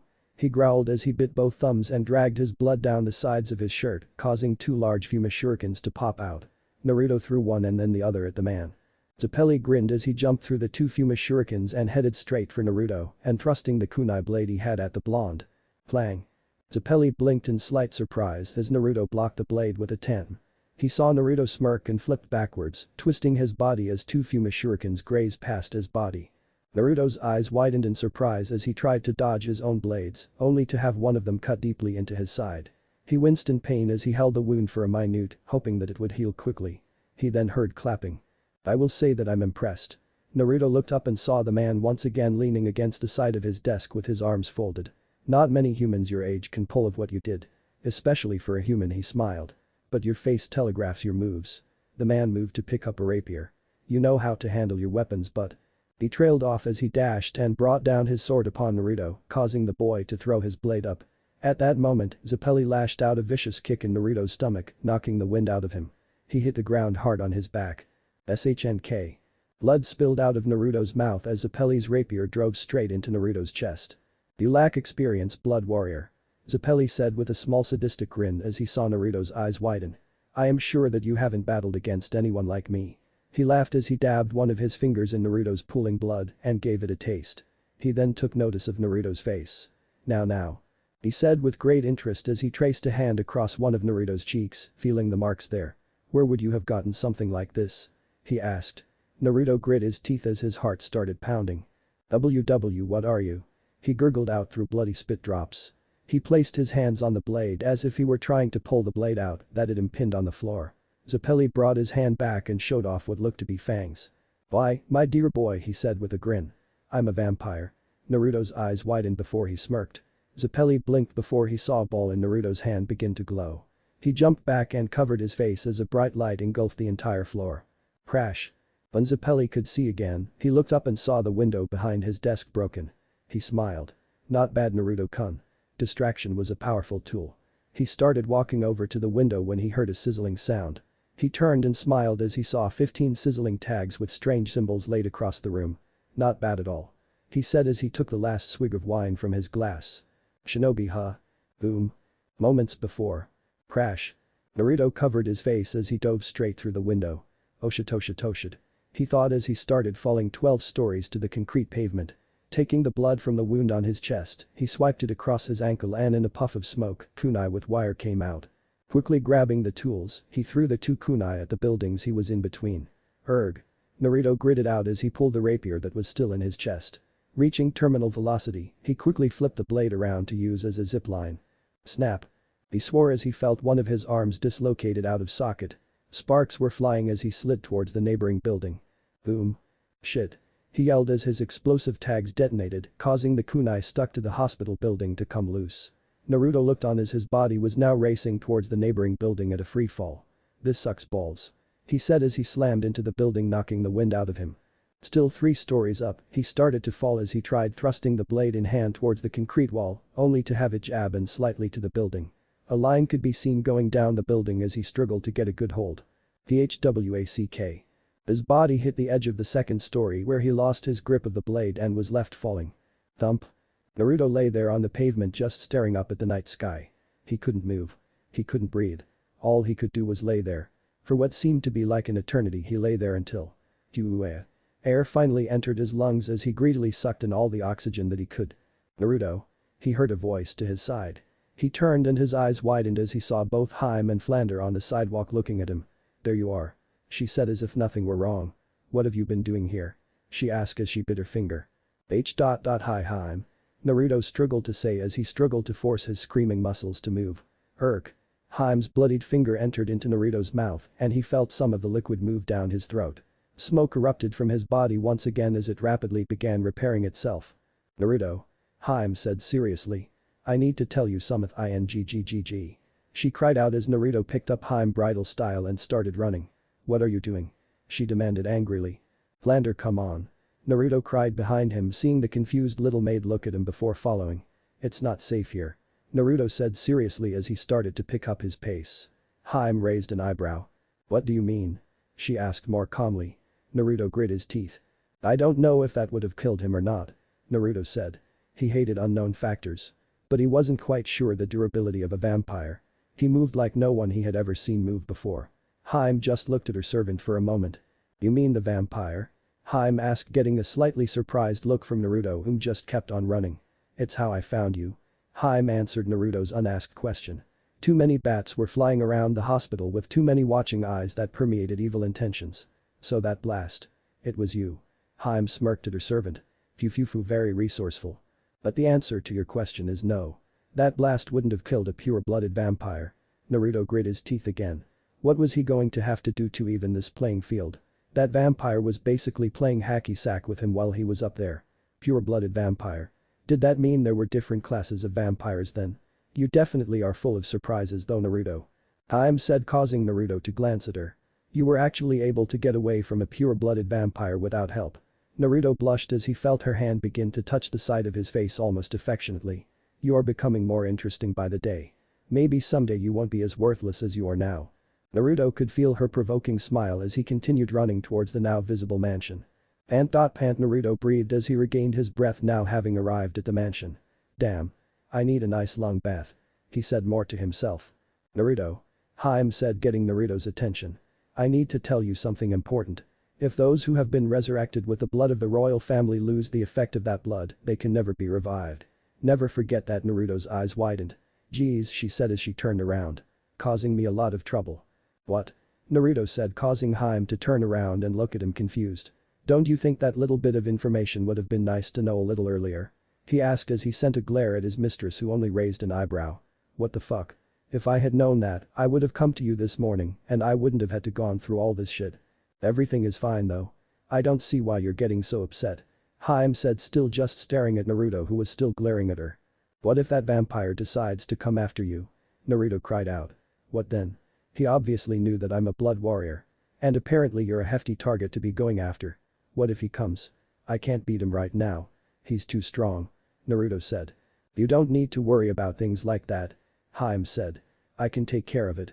Besides, you're my servant, all you need to do is make sure that I don't die. She huffed matter-of-factly while crossing her arms. Her eyes slightly widened as she heard Naruto growl slightly. What the fuck? Naruto said in a calm voice. Waves of anger could be felt permeating from his body. What the hell was all that we are eternally bound together shit then? Naruto asked, trembling. Hime turned around and saw pain in his eyes. That we need to rely on one another in any situation. What the fuck was that all about then? Naruto yelled as Hime's eyes widened as she saw a teardrop. I agreed to become your servant. Started to trust you. Naruto whispered quietly. He turned on his heels and headed for the basement. Naruto. Hime said, only to have the door slam as her response. Fuga. Flander said. Yes, Flander. Hime sighed. I could have handled that better. Hime frowned. She hadn't meant to hurt Naruto. She saw the look of betrayal in his eyes. She sighed. This was a mess and she didn't exactly know how she could make things better. Fuga? Flander asked, causing Hime to gain a tick mark. No, Flander. She snapped. I'm not at Sundeer. Next day. Rizza Wildman stood outside of the gates of the mansion. Pacing back and forth, she scratched her head. Erg. She growled in frustration. This is never going to work. Meanwhile, Naruto was walking towards the mansion. The entire day had sucked. He couldn't believe what Hime had told him yesterday. At the same time, he knew that she was only acting like she had always done. But the words still hurt regardless. And if he was supposed to protect her, that would mean to prevent any danger that they would be getting into. Naruto felt that it wouldn't be the last time that he would be encountering Zeppeli. Huh? Naruto looked up and saw a familiar face pacing back and forth in front of the gates. What's she doing here? He asked himself as he tightened up his backpack and jumped into the trees. Slowly, he made his way towards the frustrated girl. He needed to up his stealth again. The fact that he was caught so easily at the hospital was humiliating. Silently he jumped from branch to branch before landing about 30 feet away from her.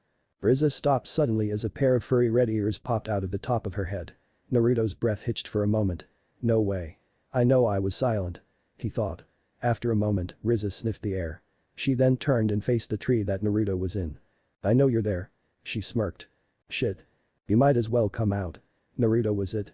She asked as Naruto slowly made himself visible to the girl. There you are. She said with a smile. You might be able to hide yourself, but you can't escape this nose. She said as she ticked her nose with her thumb. So that was it, Naruto thought as he sighed. What are you doing here, Rizza-san? He asked, getting a look of embarrassment from the girl. Rizza is just fine. The girl said with a light blush on her face, causing Naruto's eye to quirk. I need to speak with Hime.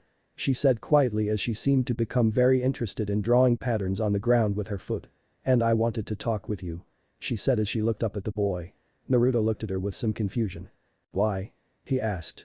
Rizza looked down again, trying to figure out what to say. You beat me, she said quietly. You, a human, beat me. There's no way that could ever happen. So? She looked up at the boy again. How? She asked, looking at him fiercely. Aw. Naruto thought as he figured out what she wanted from him. Her pride was on the line here.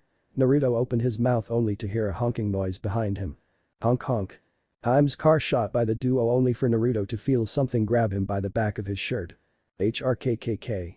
He choked out as he was thrown into the car. Rizza blinked for a second before registering what exactly had just happened. Hey.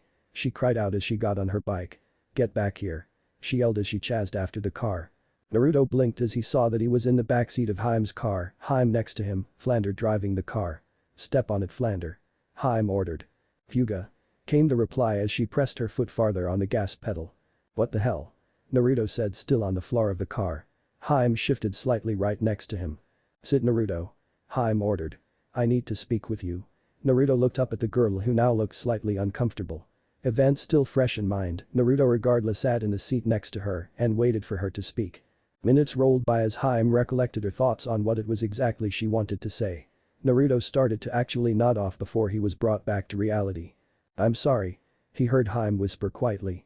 Naruto's eyes shot open as he thought he might have misheard what his mistress had said. Huh? Was Naruto's only response. And with that, Hime didn't utter another word for the rest of the drive. The cabin in the woods. Hey, princess? Rizza asked as she stood in front of a window overlooking a beautiful lake and mountain ranges. What? Hime asked as she flipped through a book in her lap. What is this place? Rizza asked. It's my summer resort. Hime responded. Why? What am I doing here with you? Rizza rounded upon the blonde. I just came to your mansion to get the helmet I left behind. She yelled. Hime looked passively at the redhead. It's because you showed up just as we were leaving. Hime responded neutrally. What kind of reason is that? Cried Rizza. Hime reached for her cup of tea. Be quiet. She said, you're spoiling the atmosphere. Go play in the lake. She said, making shooing motions with her hand. What's with that attitude? You dragged me here. Rizza growled as her hands became meaty claws. Flander. Hime said as she looked at both Naruto and Flander, who were currently moping the floor of the summer resort. Fuga? She asked. There was a jet ski in the marina, right? Hime asked. Fuga? She replied. How about it? Hime asked Rizza. It'll clear your head. Rizza growled. You're making fun of me. She snarled as she stomped away using one of her claws to grip Naruto's head. You're coming too. She yelled as she began dragging the blonde away. Oh. Naruto cried out, flapping his arms. I can walk by myself, Rizza. Naruto paused for a second. Wow, your paws are soft. He commented only to be thrown through the door. Hime just stared after the duo for a moment before sighing. She was never the one to apologize. Frankly, she was amazed that she had even done it in the first place. But there was still that lingering feeling of anger that Naruto had shown her. She sighed, well, I might as well do something productive. She mumbled to herself. Let's see. Fuinjutsu. Sealing technique of demons. She asked herself as she became engrossed into the literature. Down by the lake. Whistle. Rizza gazed upon the lake in her white bikini. Maybe this won't be so bad after all. She said to herself before turning around. Naruto. She called out. You ready? Naruto walked out of the changing room with a pair of orange trunks and a buttoned-down Tommy Bahama shirt. Yay, he mumbled, let's get going. Rizza just stared at him for a second. You can't go like that. She said as if she were stating the obvious. Your shirt will get soaked. I'll be fine. Naruto said, waving her off. Rizza's mouth then formed a wicked grin. Could it be, she said slowly as she sauntered up to the boy, who immediately noticed her change in conduct and became nervous. That you're embarrassed to show your body to me? She grinned as her hand started to roam his chest. She blinked. Oh wow. She said, you really got some firm pecs here. Naruto blushed. Don't he stupid. Naruto coughed as he turned around, trying to avoid making eye contact from the girl. She blinked again before she grinned. Slash. Rizza's claws tore through the fabric of Naruto's shirt as it fell away. See. Rizza said cheerfully. Your body is just fine. Rizza's smile dropped as she stared at Naruto's upper body. Scars could be seen running all over his body. One in particular that she saw was a large fist-shaped scar that lay just above his heart. What the hell happened to you? Rizza unconsciously asked. Naruto nervously shuffled. He started. You see. I've taken a lot of injuries protecting Hime. Naruto said pathetically, causing the girl to just stare at him before reaching up with one of her claws and making a huge gash in Naruto's face. DHH. Naruto cried out in pain. What the hell is wrong with you? He shouted as he held his face. Rizza just pointed to Naruto's wound as it began to close back up. See. She deadpanned. No scar. Naruto sighed. Let's just say. I had a hard time before I met Sawa-Nisan. Naruto said as he picked up a life jacket. I know, it's pretty hideous.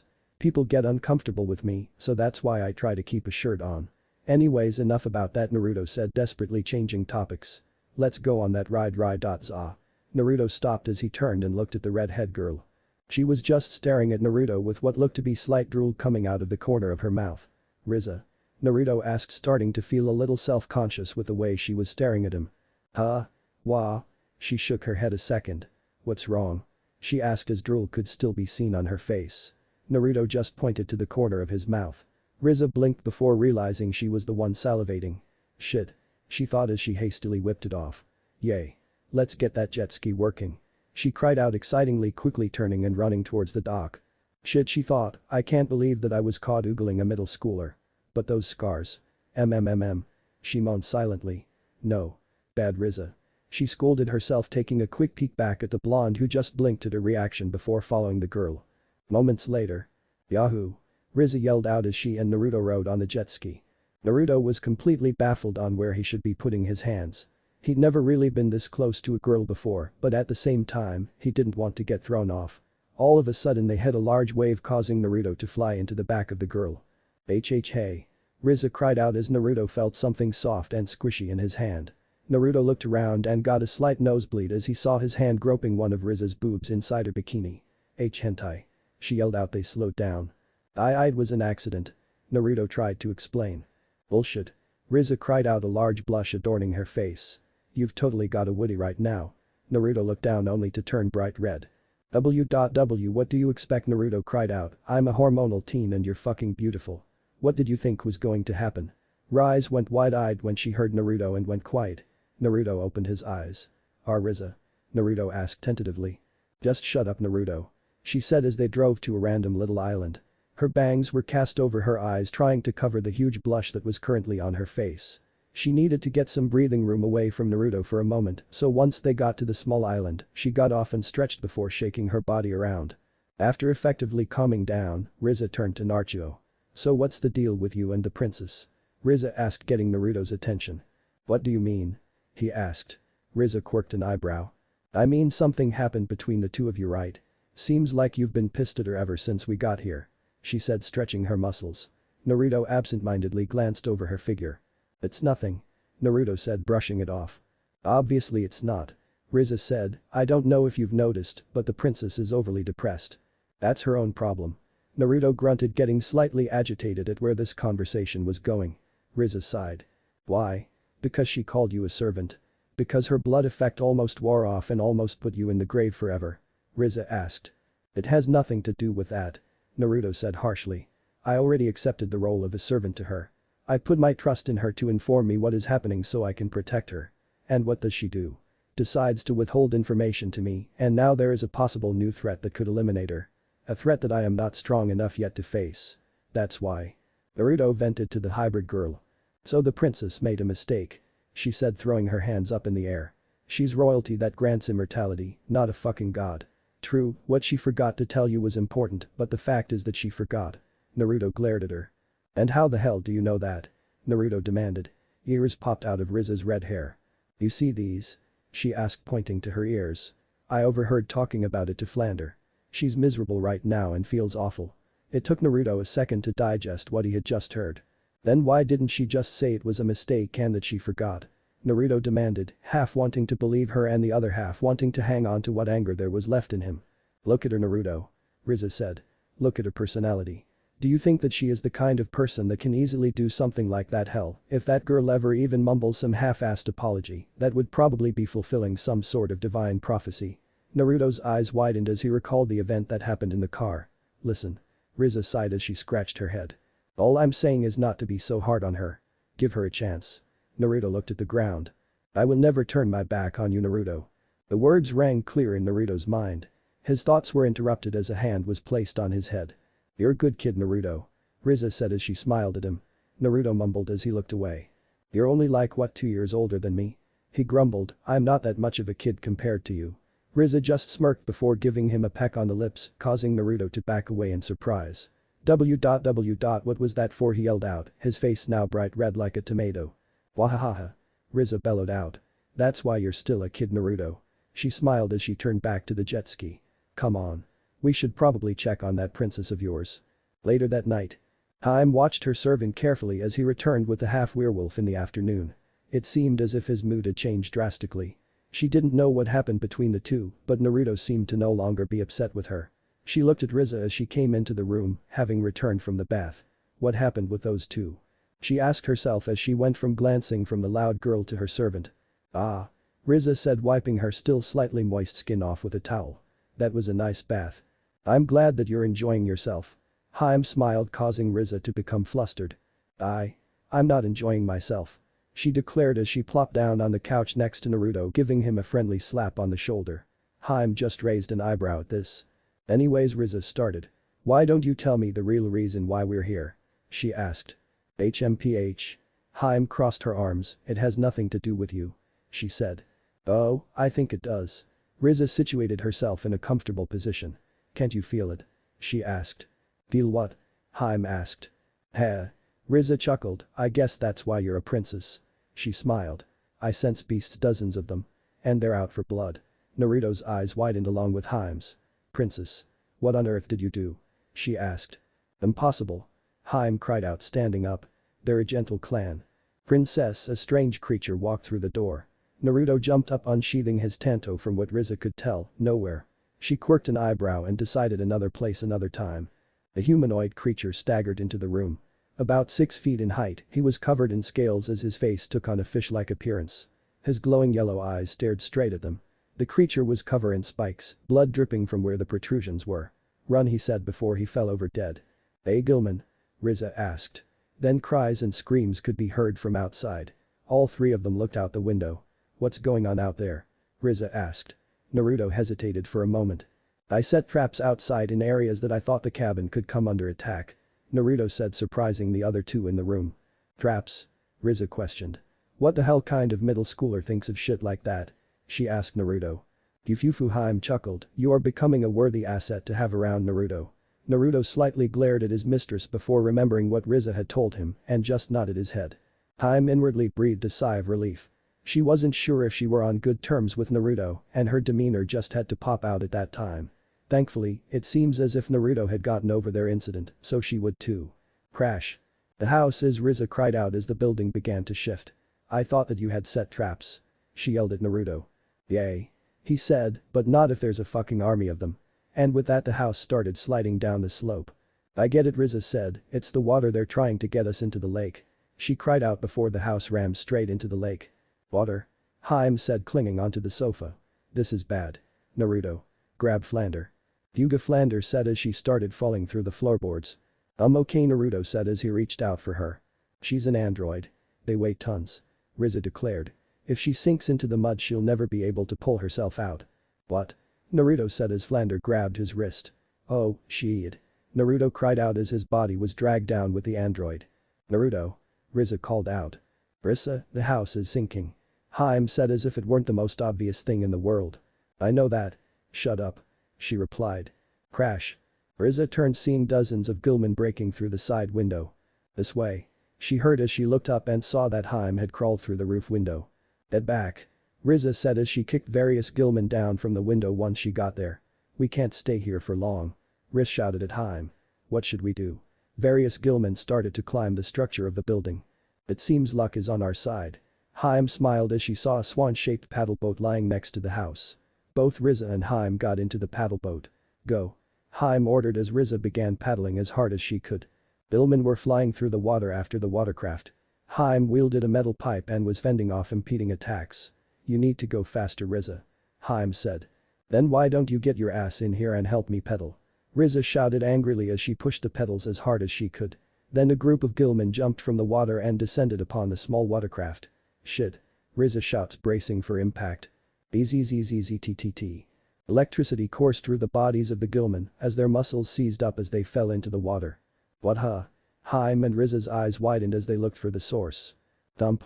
On the top of the roof of the watercraft, Naruto was crouched holding what looked to be two metal pipes, while at the end of the weapons, sparks of electricity could be seen cracking. Naruto Rizza cried out as she continued to paddle. Hime just looked at her servant for a moment before smirking. Fufufu. She chuckled. Dozens more of Gilman jumped out of the water. Naruto bobbed and weaved through their attacks as his Eskrima knocked the creatures away, electrocuting them in the processes. What is that thing? Rizza yelled. Short explanation, a really powerful extended tosser. Naruto grunted out as he delivered another blow to another Gilman's face. His eyes narrowed as he saw more and more Gilman swimming their direction. Shit. He said as he pushed Hime back into the boat. What are you doing? She glared at her servant as he crouched down. Suck it. He said as he thrust the Eskrima sticks into the water. 100,000 volts up your ass. With that, electricity lit up the surrounding craft as Gilman seized in the water. After a moment, the electricity died down and Naruto took out the Eskrima sticks and looked at them. Damn it. He mumbled as he shook the sticks around. I just finished making these. Grumbling as he tried to shake the water out of them. Good job, Naruto. He heard Hime said. Now as much as I'm sure that you enjoy it, would you kindly get off of me? She said emotionlessly. Naruto looked down and saw that he was sitting in his mistress's lap, then back up at her face. She was just staring at him impassively. Sorry. He said as he jumped to the roof of the watercraft. Hime just smirked slightly. Rizza looked over slightly, still paddling. He made that. She thought as they reached the shore. They quickly got out as they headed into the wilderness. Naruto noticed Hime's arm was bleeding slightly. Hime. He said, are you okay? She put a hand on his shoulder. Fufufu, she said, don't worry about me. Naruto nodded as he let his mistress lean on him. The sounds of drums then sounded throughout the night. Damn. Rizza said as her arms began to grow into claws. We're surrounded. Hundreds of Gilman started coming out of the trees. What are we going to do, princess? Hime grimaced. I don't like the sound of those drums. Hime said. Heh. Me neither. Rizza said, smirking, it's the first time we've agreed on anything. She huffed. Damn it. I really shouldn't have followed you. WHRRRRR. Both Hime and Rizza turned their heads only for their eyes to widen.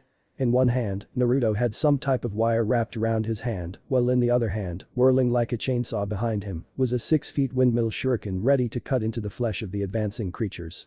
Where the hell did you pull that out of? Rizza cried out, jaw dropping at the size of the weapon. Naruto just gave her a cheeky smirk as he readied himself for battle. Inwardly, Naruto was sweating. He wasn't used to handling large weapons like these, but it would be the most effective to take out large numbers of cannon fodder. Just when he was about to launch his attack, Hime held him back with an outstretched arm. Fufufu, she chuckled, as much as I would love to see you destroy these trash, I need to know why they have suddenly decided to turn violent. She looked at Naruto, they were a peaceful clan before. I want to see why that's changed. Naruto stared at Hime for a moment before nodding his head as he brought down his weapon into the ground. Minutes later. Methodic drumming could be heard as the village of Gilman danced ceremoniously around a large bonfire. Hime was tied up high in the air on a stake overlooking the entire clan. Naruto growled as he watched the princess stare impassively down upon the Gilman. Hey. Rizza said, take it easy. She tried to calm Naruto down. This is the reason why she let us get captured, isn't it? Then another thought came to her mind. What was that thing you were spinning above your head anyways? Rizza asked as she tried to change his train of thought. Windmill shuriken. Naruto responded. Basically a 6-foot weapon with 4 blades, made of solid steel. Rizza was impressed. How do you even lift that? Naruto smirked. I'm stronger than I look. He said cheekily, only for the girl to bump her shoulder with his. Honestly, in this situation, it looked as if they were flirting. But they wouldn't do that with Hime's life in danger. Right. So. Rizza started, if things go south, can you get to her in time? she asked. Naruto grinned. The second she tells me, I can be there the next second. Rizza looked at Naruto for a moment calculating him. When we get back to the mansion, we definitely need to have a little chat, she mumbled. There's no way that you're just a human. Then a shorter, stockier, elderly Gilman came into view holding a cane in his webbed hand. It's a pleasure to meet you, princess, he gurgled out. HMPH Hime looked on, so you're the clan leader, huh? We are a clan that lives in the human world. The leader declared, raising his hands in the air. Forsaken and forgotten by the kingdom. You princes have abused your authority. He cried out. We have never sworn alliance to the kingdom. HMPH. Hime huffed. Why don't we skip past the speech and get to the actual truth?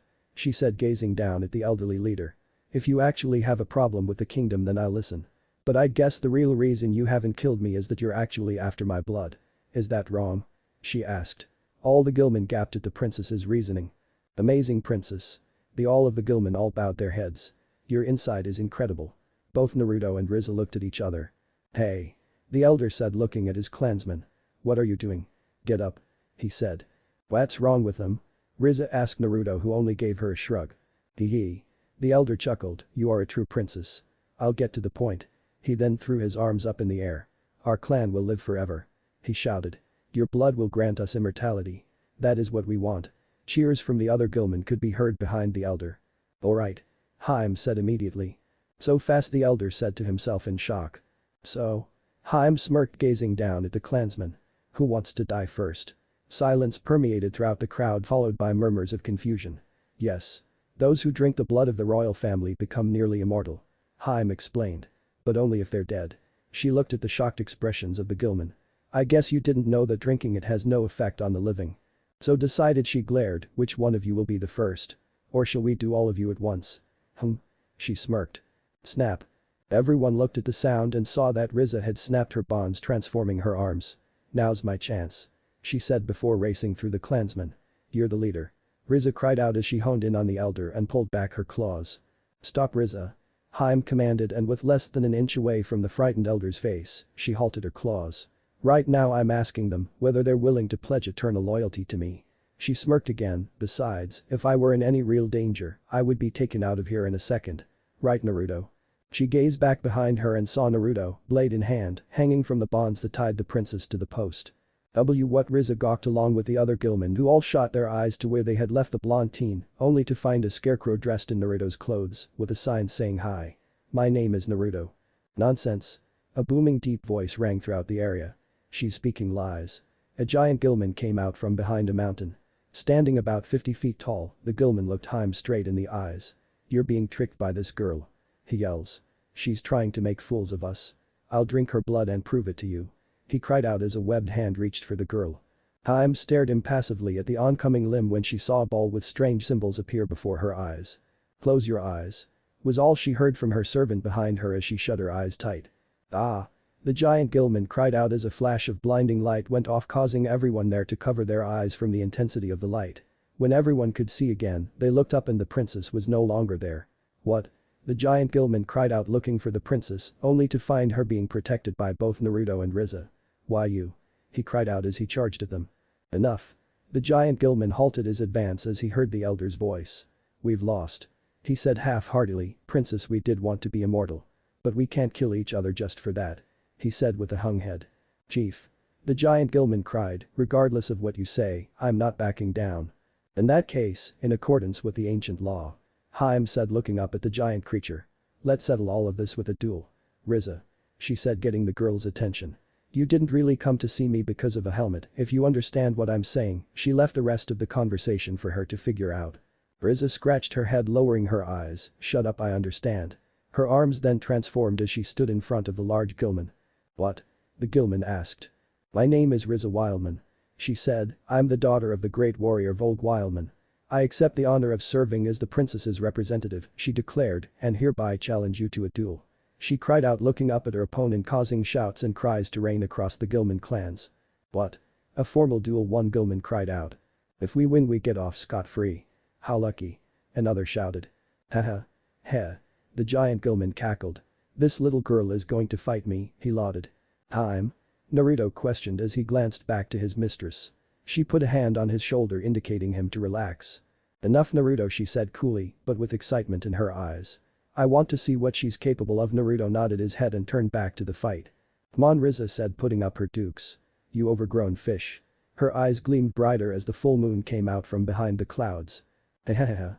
The overgrown fish laughed. Suddenly he launched a webbed hand out at the girl, hitting her hard. Off. Rizza grunted out as she smashed into various concrete statues, landing in and into the temple of a nearby shrine. Hahaha. The giant Gilman cried out, while the other Gilman cheered enthusiastically. We're saved. They cried out together and started to celebrate. Is that all you got? Everyone heard come from the shrine. They looked at the hole and found Rizza, torn clothes adorning her body, but nonetheless was without any scratches. She kinked her neck over to the side. Man. And here I thought that you were going to be a tough opponent. She sighed, oh well. She looked over to Naruto, who was slightly gawking at her. Maybe Naruto will entertain me later on. She smirked. Naruto slightly gulped. He knew the hybrid werewolf was tough, but damn. That girl could take some damage. If that hand had hit him, he would be dead. Rah. Rizza cried out as she launched herself at the giant Gilman. HRRRKK. The Gilman cried out in pain as Rizza unloaded a whole can of whoopass on the creature. Her claws were blurs as they dug into the scaly flesh of the beast, as blood spurted out everywhere, staining the ground red. Morning. The giant Gilman lies in a pool of his own blood, and other Gilman around him tried to help him. Okay. A Gilman shouted out to a group of other Gilman holding onto ropes. Go. He yelled. Heave. Heave. Heave. The group of Gilman shouted as they started to pull out the sunken resort out of the lake. Hime and Rizza just watched on as the Gilman pulled. Where did Naruto go? Rizza asked. He said he needed to get a few things. Hime said. I'm guessing those unique weapons of his. Rizza snorted. I still need to ask him about that and what's up with him. Rizza paused for a second. Princess. She started, I have a request to make. My answer is yes. Hime chuckled. I haven't said anything yet. Rizza shouted as her face flushed. Oh. Hime said, I already know what you're thinking. You don't have to say it. Rizza growled.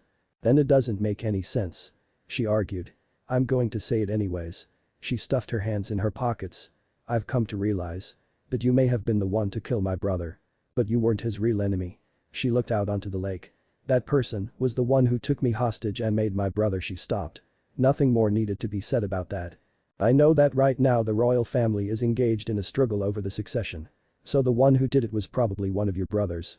She slammed a fist into her open palm. I'm going to kill him. And for that. She paused. You want to be with me? Hime said. Because if you do, such an opportunity will present itself. She asked, smirking. That's right. Rizza said. But are you really okay with that? You don't seem to want to kill your sibling, she said hesitantly. It's alright. Hime said. Rizza, you're a warrior. You're only really alive when fighting, right? I wonder, Rizza said unexcitingly. I am a half-breed after all. Vroom. Hime and Rizza looked as they saw the small figure of Naruto, something large on his back, speeding away on Rizza's bike. Rizza just blinked for a second. That bastard. She growled out. I'm gonna kill him when I get a hold of him. She snarled.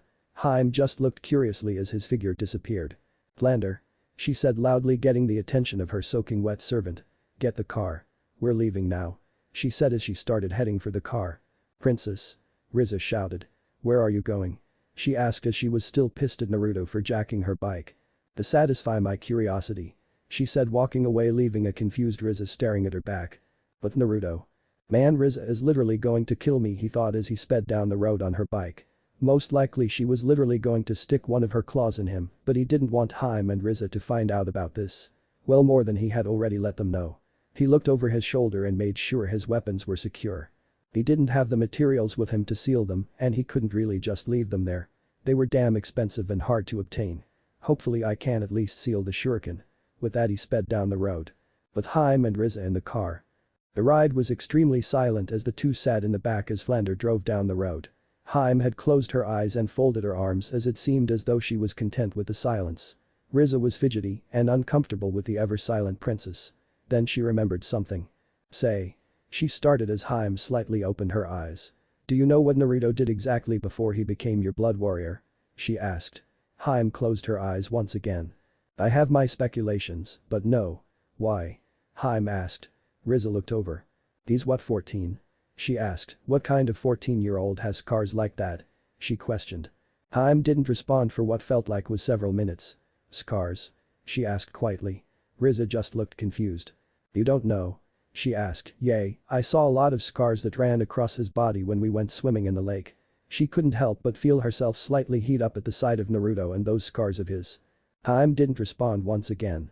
So he is one. She said quietly, only to be picked up by Rizza's superb hearing. One of what? She asked, now intrigued with the mystery of Naruto. A shinobi, Hime said, but then why would he be with? She paused. I see. And with that, she was silent for the rest of the drive to the mansion. At the mansion. Alright. Careful here. Naruto said as he stuck his tongue out of the side of his mouth in concentration. What looked to be black ink was being carefully drawn on his forearms. Scrolls surrounded the boy, various symbols were written everywhere as Naruto worked concentrating on his work. He had already finished lining his clothes with his weapons, now he just needed to finish his emergency stash, which he found that he was having to use quite regularly. There. Done. Happy to be done with that. Now all he had to do was. Slam. He jumped slightly, grabbing a kunai and guarding himself, only to see his mistress with Rizza and Flander right behind her, standing in his doorway. Hey. You bastard. Rizza shouted as she pushed past Hime, ready to pummel the boy when she looked at his arm and surrounding scrolls. What are you doing? She asked as it looked as if he was trying to give himself some homemade tattoos. Naruto looked away slightly. Well shit. He thought. Hime then walked forward and extended her hand. Let me see. She said, but was basically ordering. Naruto looked reluctant. Naruto, you already told me. She said. Naruto sighed as she continued to hold out her hand. He lifted up his arm and showed his mistress, who immediately started to inspect the symbol drawn. Huh? Rizza said, confused. Am I the only one who is lost here? She asked. Hime dropped his hand. Show me, she said. Naruto hesitated again for just a second before nodding his head. He bit his thumb and smeared his blood across the symbol before taking his kunai and placed it upon the symbol. It glowed for a brief second before. Poof. In a cloud of smoke, the weapon and symbol had disappeared. Hime looked upon Naruto's arm as Rizza decided to do a perfect impression of a shocked fish. What just happened? Rizza finally asked after a few seconds. Fuinjutsu, Hime stated as she looked at the different materials that Naruto had gathered to perform the unique art. The art of sealing. Only. She began, I thought that it was only effective with living entities. She said as her gaze fell back on Naruto. I'm guessing this is a subset of the art? She asked. Naruto nodded slightly. How the hell do you know all of this, Naruto? Rizza asked. I mean, you move quicker than any human that I have ever seen. You use these strange weapons, making them appear out of thin air. I mean. How? She asked, looking at the boy. Naruto looked at the ground for a second. That's because he's a shinobi, Hime stated, pushing her hair back. Only two kinds of groups possess techniques such as these. Priests and priestesses and ninjas. Naruto continued to still look down. Or I should say that it originated with the priests and priestesses using spiritual energies to seal up evil spirits. Shinobi, though, stole the techniques for themselves and began to see these sealing ceremonies as methods of containing great power for their own utilization. Hime explained. But due to the complexity of the nature of the techniques, there are few who actually specialize in the art. If one were to make as much as a simple mistake in the performance of the technique, their own soul would be at stake. Rizza's eyes widened. Why the hell are you doing it, Naruto? If it's so dangerous, why would you do that? She yelled. Naruto still never looked up at the three in the room. The Uzumaki clan. He started, is specialized in the sealing arts. He said, I've been training in the art since before I could remember. He sighed, if he was going to let them know about Fuinjutsu, he might as well let them know most of what was going on. Hime is correct. Originally Fuinjutsu was used solely for the containment of evil spirits. He confirmed. But as time went on, the Uzumaki clan found other methods for sealing these evil spirits. They found that spirits were not the only things that they could seal. Other living entities could be sealed within the techniques. Like demons. Hime confirmed. Naruto looked up and nodded.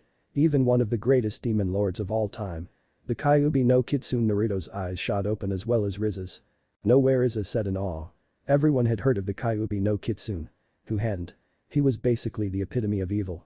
Mothers would tell their children stories of the evil demon lord to make sure that they would behave, or the evil Kyuubi would come and eat them up. Humans possessed such techniques. She had never known about this fact. Hime continued to watch Naruto carefully. The boy was almost trembling the moment that she had said its name. After a minute, Naruto nodded his head. Not only demon lords, but also inanimate objects such as weapons. Naruto said hastily. The Uzumaki clan found various means to be able to manipulate the trigram seals that are used. He then held up his arm. Instead of taking the time to build up our spiritual energy within the body, we can forcefully take it out by means of our blood. I see. Hime said, eyes never leaving Naruto's form. The only question is then. How did you end up living with Sawa if you were trained in the shinobi arts?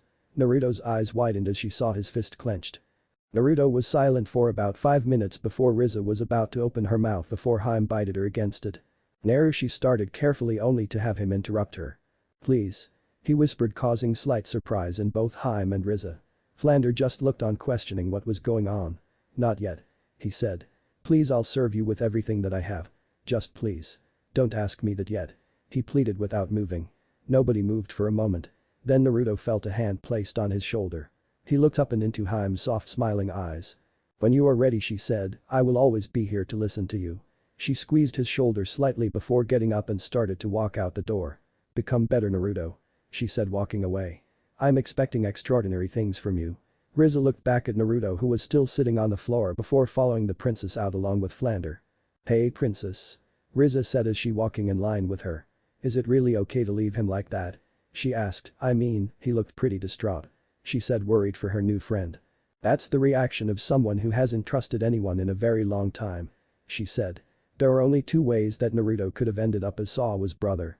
The first, his village abandoned him. She said as Rizza's eyes narrowed. If they did that, then they would have sent others after him to execute him. The other option is that he ran away himself. And from his reaction. I would say that it's the latter. Rizza quirked an eyebrow. That doesn't sound like Naruto though.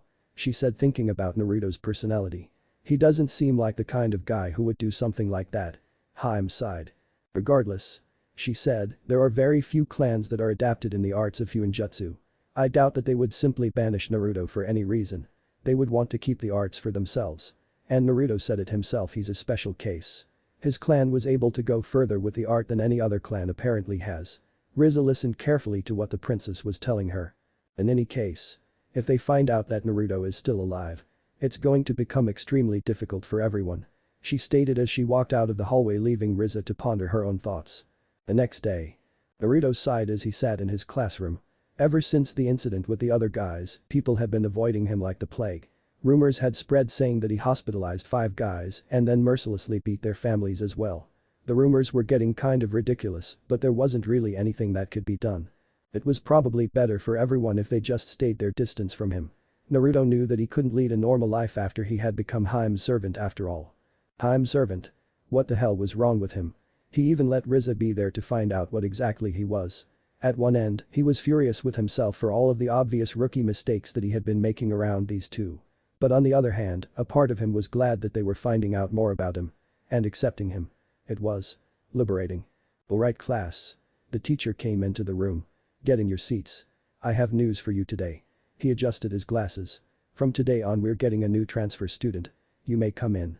Murmurs ran throughout the class as the door opened to reveal a cute-looking girl walk in. She had brown hair that was done up into 2 buns on the top of her head. Her body looked well-conditioned as many eyes roamed the length of her legs, as well as her modest bust size. She walked in with confidence and stood smiling at everyone in the class. Hi there. She said brightly, my name is Tenten. Please take good care of me. Naruto sighed as he threw his handbag over one shoulder and started heading towards the gates of the school. It had been about a week since he had revealed the existence of Fuinjutsu to Hime and Rizza, and he wasn't quite sure how he felt about it. On one side, it was liberating to not to have to hide something from someone and didn't have to be extra careful not to reveal it. Rizza had already been grilling him about the details of the fine art. She seemed really worried for him for some reason. He had also promised her a spar without weapons sometime soon. Just pure taijutsu. Something that he wasn't looking forward to due to the girl's enormous strength. One hit with one of those paws and his entire skeletal system would be crushed. Not that it really mattered, but he still didn't want to feel the pain of being hit with over 2 tons of force against his body. Yep. Naruto blinked as he felt something bump into him. He watched as a girl fell backwards, dropping many boxes from her arms, spilling its contents everywhere. "Ai-tai," she said as she rubbed her butt before looking at the toppled over boxes, papers strewn out all over the place. "Aw man," she said dejectedly. It took Naruto a second before he realized just what had happened. He bent down and started gathering the papers. "Sorry about that," he said as he collected the papers. "I guess I wasn't really paying attention," he said as he shot a grin to a wide-eyed girl. The transfer student. Naruto thought. The girl had already made quite the impression on the school. She excelled in athletics and was already an officer in the student council. Her grades were slightly above the average, but it really didn't matter with her bright personality, all of the guys were practically worshipping the girl. Why yeah, she said slowly as she too started to collect the piles of strewn papers. That's Naruto Uzumaki. She thought as she nervously observed the teen in the corner of her eyes. Isn't he supposed to be this big baddest delinquent kid who would butcher his own mother? Why is he helping me? She asked herself. If he plans on trying anything funny. She left her suspicions hang as she carefully watched the blonde finish gathering the papers. Sure, if he tried anything, she could always just turn him into a human pincushion, but she would really rather avoid any kind of violent situation if she could help it. Alright, there we go. Naruto said as he picked up 3 of the 5 boxes that were there. So where do these go? He asked, causing the girl to quirk an eyebrow. It's okay, she said hesitantly, I can take them there myself. Now it was Naruto's eye that quirked slightly. Don't be ridiculous. Naruto said, there are 5 boxes filled with a ton of paper here. I wouldn't feel right just leaving all this work just for you to do. Tenten slightly narrowed her eyes at this comment. Why? Tenten said slightly agitated, just because I'm a woman. You automatically think that I can't do whatever a man can't do. She practically growled out. How chauvinistic of this guy. Thinking that if he just flexed a little of his muscles, that she would automatically drop her pants for him. Naruto stared back at the girl blankly. No. Naruto said, just because it would be a ton of work for anyone. That's why. Tenten blinked before rethinking her quick assessment. Whatever, she said quickly as she grabbed the 2 other boxes. This way. And with that she turned and started walking away from the perplexed blonde.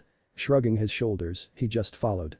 There was an awkward silence as the 2 walked along the courtyard side by side. Well, she definitely knows about my reputation, I guess. Naruto thought as he saw that she was uncomfortable with the teen. And he couldn't blame her. With all the rumors that were going around about him, he was surprised the girl didn't just scream bloody murder and run away from him. Naruto Uzumaki, right? The girl asked as continued looking down at her the boxes she was carrying. Naruto broke out of thought as he looked over to the girl. That's right. Naruto said, you're Tenten, right? Naruto asked politely back, getting a nod from the girl. You've made quite the name for yourself here in school, haven't you? Naruto asked, smiling slightly, causing the girl next to him to glance up at the taller blonde. What do you mean? Tenten asked as they came upon a small building and Tenten got out a key to unlock the door. Naruto snorted. Please. He said. You're practically the talk with all of the boys in all years at school. The cool, friendly, athletic beauty that has graced us with her presence. Naruto said with an amused expression, causing the girl next to him to blush brightly. Well. You're no better. Tenten sputtered out. You transferred here not too much longer before me and you have the reputation of a hardened criminal. She said before she realized what she had said, clapping her hands over her mouth. Naruto looked at the girl before he started laughing out. Yay. He laughed, causing the girl to become confused. I suppose you're right. Tenten continued to look at the chuckling blonde in front of her. But. I mean. You don't seem like what everyone says. Tenten tried to cover herself up. Are the rumors true? She asked, causing Naruto to laugh once again. What? The rumors that I'll beat the living shit out of anybody who looks at me. That I'll creep into a girl's house just to have my way with them. Which one are you talking about? There's too many to count. Naruto chuckled as Tenten began to see that Naruto was quite different than people had made him out to be. But then why do people spread those awful rumors about you? She asked, causing Naruto to shrug his shoulders. Cause people love to spread gossip.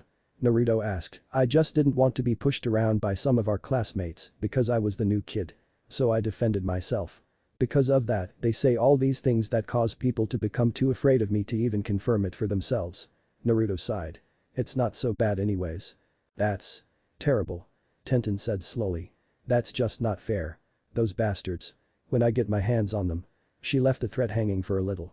Naruto looked at her and smiled softly. Thanks for the gesture, but really, it's not so bad. Naruto said. But, she started. Don't worry about it. Naruto interrupted her. If you try to get involved, things will just become more complicated. Trust me, I know. He said. Tenten slightly bit her thumb as she was thinking about the entire situation. Tenten-chan. A loud voice caused both of them to jump as Tenten was glomped upon by a busty blonde girl that flew in out of nowhere. Huh? Naruto said intelligently as he watched a blonde-haired girl basically snuggling the crap out of Tenten. Tenten. She whined, where were you? I was looking all over for you. She then turned and glared at Naruto. What were you planning on doing with her? She growled at Naruto, who just stared at the girl. Say what? He said plainly. The girl merely gasped. Don't tell me that you were going to rip off her clothes and ravage her pure and innocent body.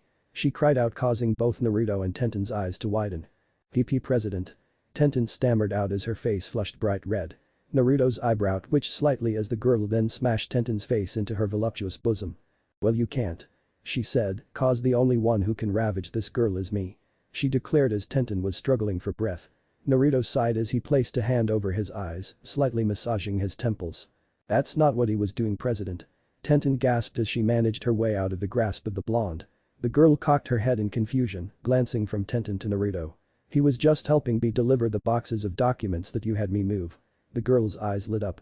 "Oh," she said as she placed a fist in the palm of her other hand. "Is that so?" she asked, getting nods from both of the people in front of her. "Well, thank you for taking care of my little Tenten-chan here, Uzumaki-san," she said thankfully before glancing suspiciously in his direction. "But why would you do such a thing?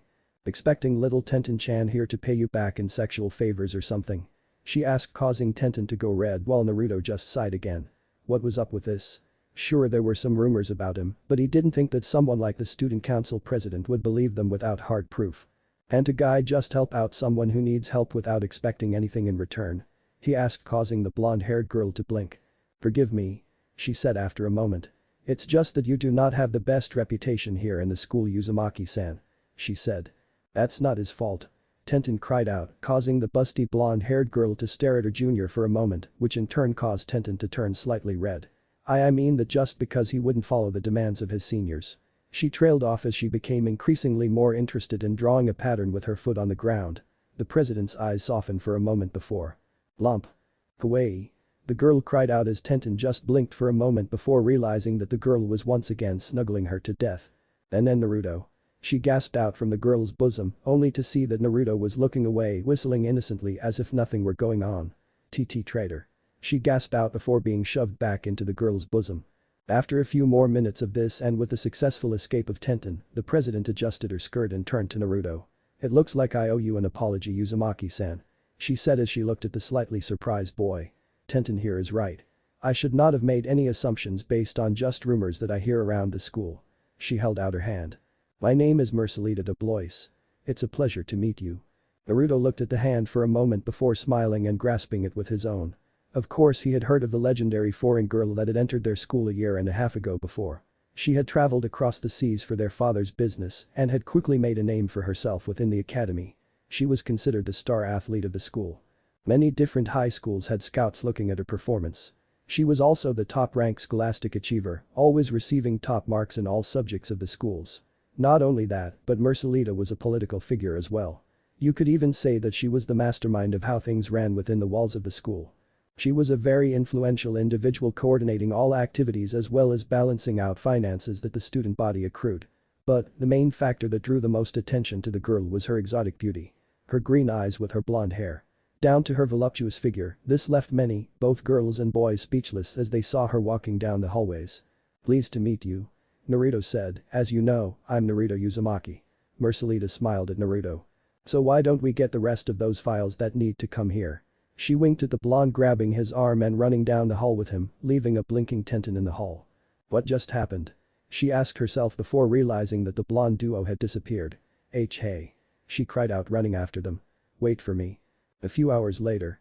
"Really?" Mercelita giggled. "I never knew that there was so much history to Ramen." Naruto just grinned while Tenten had her face in her palm. "What did I do to deserve this?" she thought as they continued down the hall.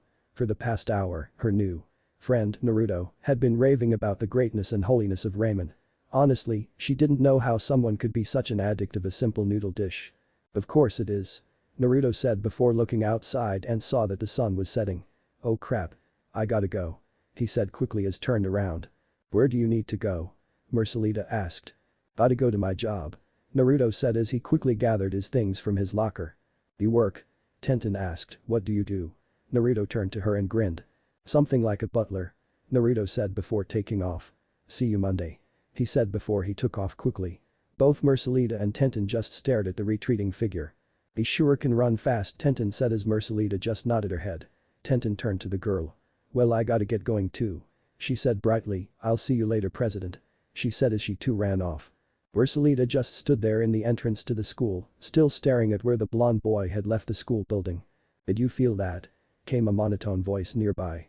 "Something is off with that boy. But he smells so delicious," came another voice from afar. "I just want to eat him up," Can I have my way with him first? She asked, licking her lips. Ladies. Mercelita said, patience. First we need to find out more about this Naruto Uzumaki. She smiled, I know I won't mind that at all. She stated, licking her own lips as she looked over the path in which the boy had taken. But Tenten. Tenten happily hummed her way back to her living quarters, thinking about her new friend that she had just made that day. Something was different about that Naruto kid. He was just so intriguing. Everything about him. She didn't know why, but she definitely wanted to get to know about him more. Who knew, maybe she would be able to be somewhat like a normal girl and actually have a little school romance. She blushed as she shook her head like a normal schoolgirl. BZZT. She blinked as she reached down for her cell. She opened the phone, you-ah-ooed. She winced as the loud voice rang in her ear. Damn it, Guy-sensei. She yelled in her phone. Shut up already. My sweet little student Tenten. Guy said from the other end of the phone. I am just calling to see if the power of youth still reverberates within my student during her preliminary test. Tenten palmed her face. Give me the phone already. Another voice came in as there was a brief struggle on the line. Tenten. What is your status? Tenten sighed. Everything is fine, Niji. She said, I've only been here 2 weeks. I am still doing recon on the city. The layout of the city is slightly complicated and it's hard to find a reliable information source. Understood. Niji said. Fate has brought you to this city to achieve your objective, just as fate will determine whether or not you are worthy to enter this year's Chunin exams. Find the target, complete the mission, and we'll be out of this useless city. Tenten just rolled her eyes at this. We'll await another report in a week's time. And with that, Niji hung up on the girl. Tenten just blinked again. Grrrr. She growled out, just who the hell does he think he is? She cried out, stomping her way down the road. Sure, the guy was hot, but that's no reason why he needs to have that stuck-up attitude. Honestly. She sighed as she continued down the road. She would eventually have to complete the mission. But it had been 2 weeks and she had literally come up with nothing on her target. Honestly, it was like something was impeding her search. Oh well. There was still time to think about that later. She brightened as she decided to do something that she hadn't done in a long time. She started skipping down the road, humming to herself as she started thinking about a certain blonde-haired, blue-eyed boy. The mansion. Damn it, Rizza.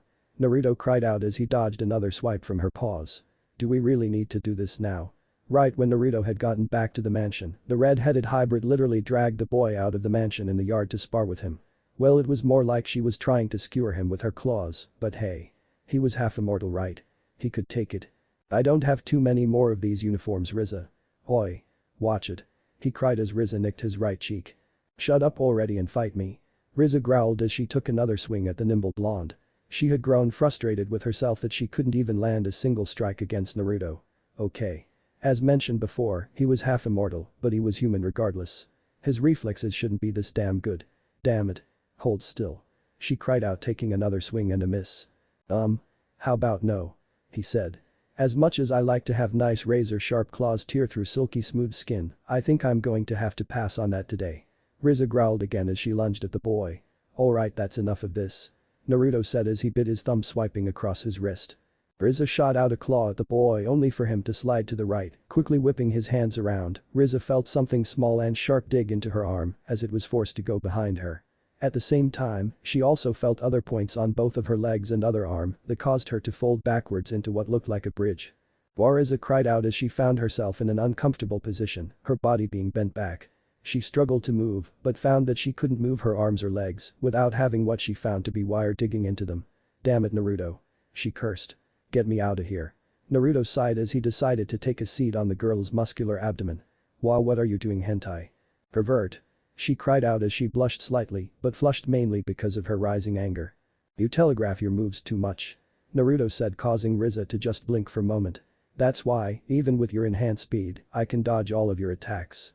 Rizza quieted down for a moment, thinking about what he said. There's also the fact that you only use your arms. Rizza glanced up at the blonde. What do you mean? Rizza asked as she struggling slightly to find a weak point in the blonde's trap. I know that if you miss a strike, I can easily slip through your defenses. There's nothing that stops me from attacking you if you miss that first strike.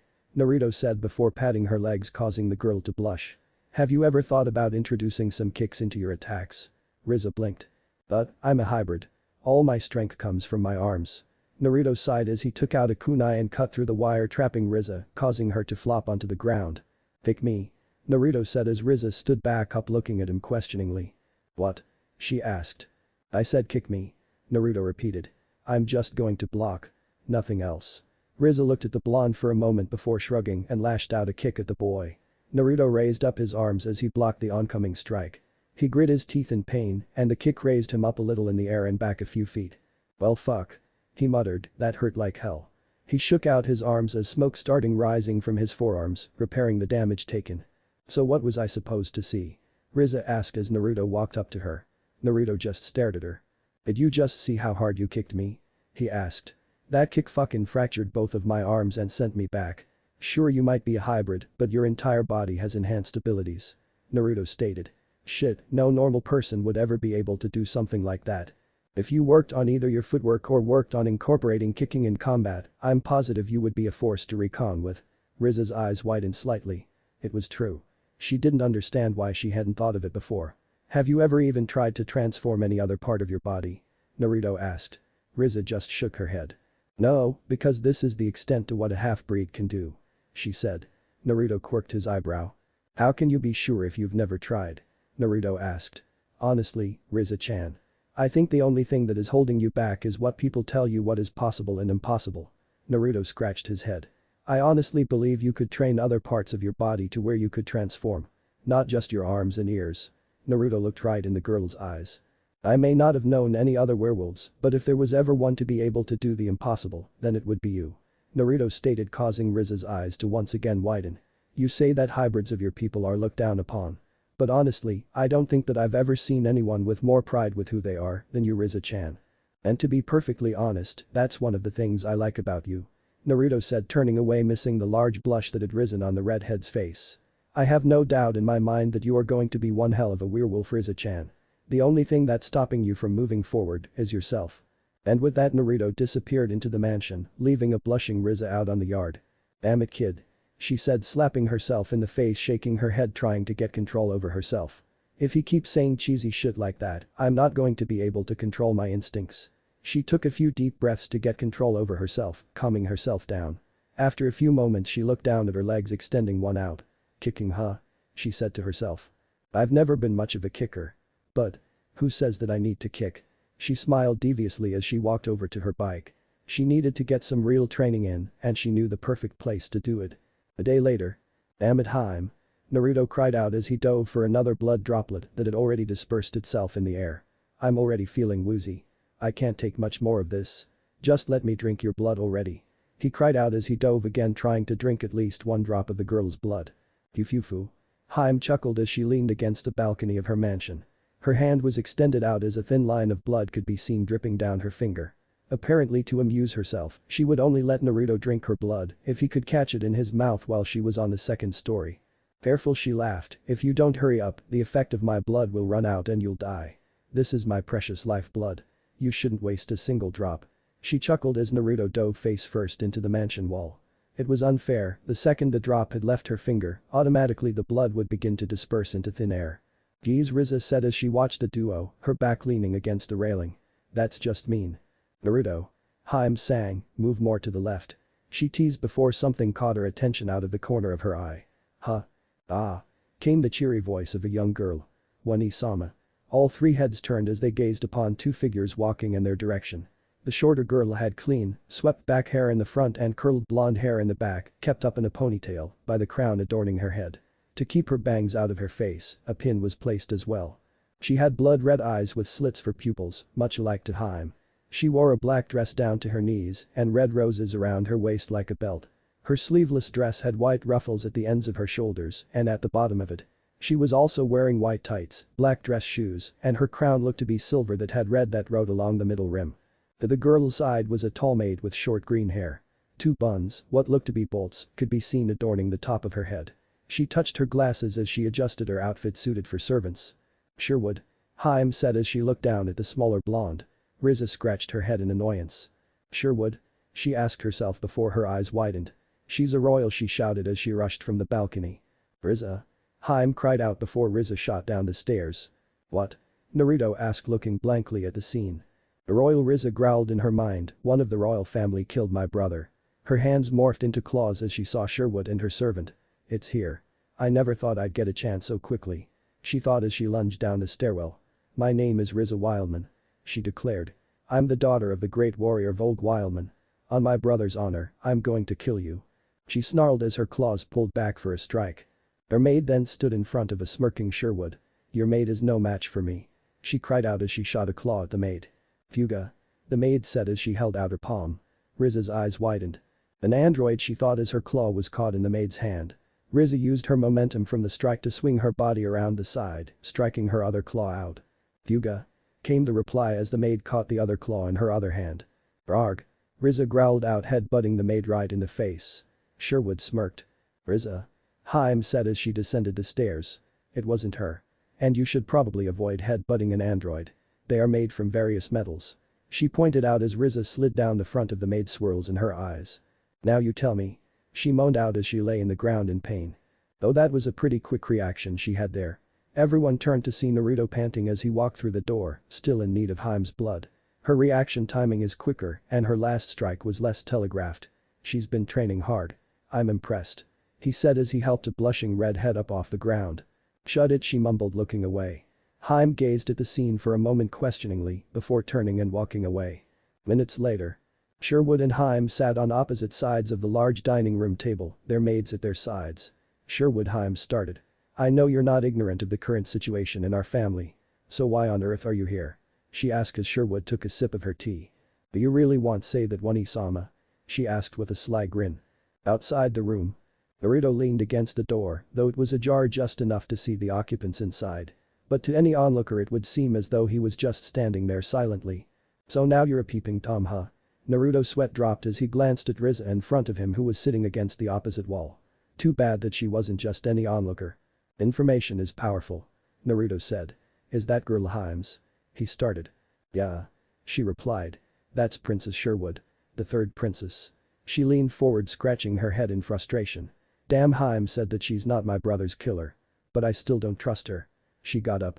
"You'll find him, Rizza-chan, don't worry," Naruto said as he looked back at the ground. "And we'll be there to make sure you have an honorable battle where you can avenge your brother," he said before he was grabbed roughly and shoved up against the wall. He grunted as he hit the wall. "What the hell, Rizza-chan?" he asked as he glanced up and was staring into the golden eyes of a panting red-faced girl. Her face was only a few inches away from Naruto's as she held onto the boy's shirt, still lifting him a few inches in the air. "You," she panted. "Have to stop saying shit like that." She looked down as she dropped the blonde to the ground. "Seriously? Stupid cute-looking blondes," she mumbled as she walked away, hands in her pockets. Naruto just stared at the retreating girl, perplexed. What was that about? He wondered. But Hime and Sherwood. An alliance? Hime asked, her arms crossed. "That's right. An alliance," Sherwood said as a matter of fact. "In this fraternal struggle, the sole survivor gets to claim the throne. The only way that we, the youngest daughters, can hope to survive such a bloody arrangement is through an alliance." She smirked. "HMPH," Hime said, now resting her chin on the backs of her hands. "On the surface it sounds fine," but she paused, smirking herself. "Are you really content to live peacefully under my patronage? Or are you just pretending to be my ally in an attempt to catch me off my guard? Which is it?" she asked. Sherwood just giggled. "It doesn't matter really," Hime continued. "I'll just give you my answer." She leaned back in her chair. "No. Now leave quickly," she said. "One-sama." Sherwood stood up and slammed her hands against the table. "Would you really throw me to the wolves?" Hime started, twirling a strand of her hair. "That's a little over the top, Sherwood. Now, I doubt that you came here empty-handed. You're planning something, so why don't you show me why you really came?" Hime smiled. Sherwood sat back in her seat. "I'm impressed, One-sama." She smiled as she crossed her hands. "But I've already bought myself plenty of time." Crash. Numerous vines came crashing through the walls of the living room, wreaking havoc wherever they could go. "This is a triffid," Hime asked as she backed from the table. "Very good," Sherwood said as her maid picked her up and headed for the window. "Well, then goodbye." She waved as they exited the room. "Please take care of yourself, One-sama," she said cheerfully. Hime looked around as vines started spreading rapidly everywhere. "Well now," she started as she ran towards the window. "If this really is a triffid, then I need to get out of here quickly." "Ah!" she cried out as a vine snapped out and caused her to fall. "Fuga," Flanders said as she started unwrapping the vine from her mistress. "It might be too late," Hime said as she looked around at the ever-growing jungle. "It's already completely taken over the mansion." "Ah!" she cried out as she was hauled into the middle of the air. She gasped as the vines wrapped around her and began to crush her. SHNK. SHNK. SHNK. SHNK. SHNK. Hime felt the vines release her as she fell to the ground, only to be caught in the arms of her servant, who had her in one arm and in the other a Fuma shuriken. "Are you alright, Hime?" Naruto asked as his Fuma shuriken came alive and buzzed through some more of the attacking vines. "Yufufu." Hime chuckled as she stroked one of Naruto's cheeks, affectionately eliciting a small blush from the blonde who tried to remain focused on the task at hand. "What a loyal servant you are." She smirked as she held onto Naruto a little tighter. "With Rizza." "Damn it." Rizza growled out as she was hoisted upside down in midair. Her arms were already transformed as she tried to rip apart the vines that had entrapped her. "What's going on here?" she demanded. 1 second she was just walking down the hall feeling flustered about a certain blonde-haired blood warrior, the next the hall was covered in vines that seemed to be attacking her left and right. "Don't move." She heard Hime's voice behind her.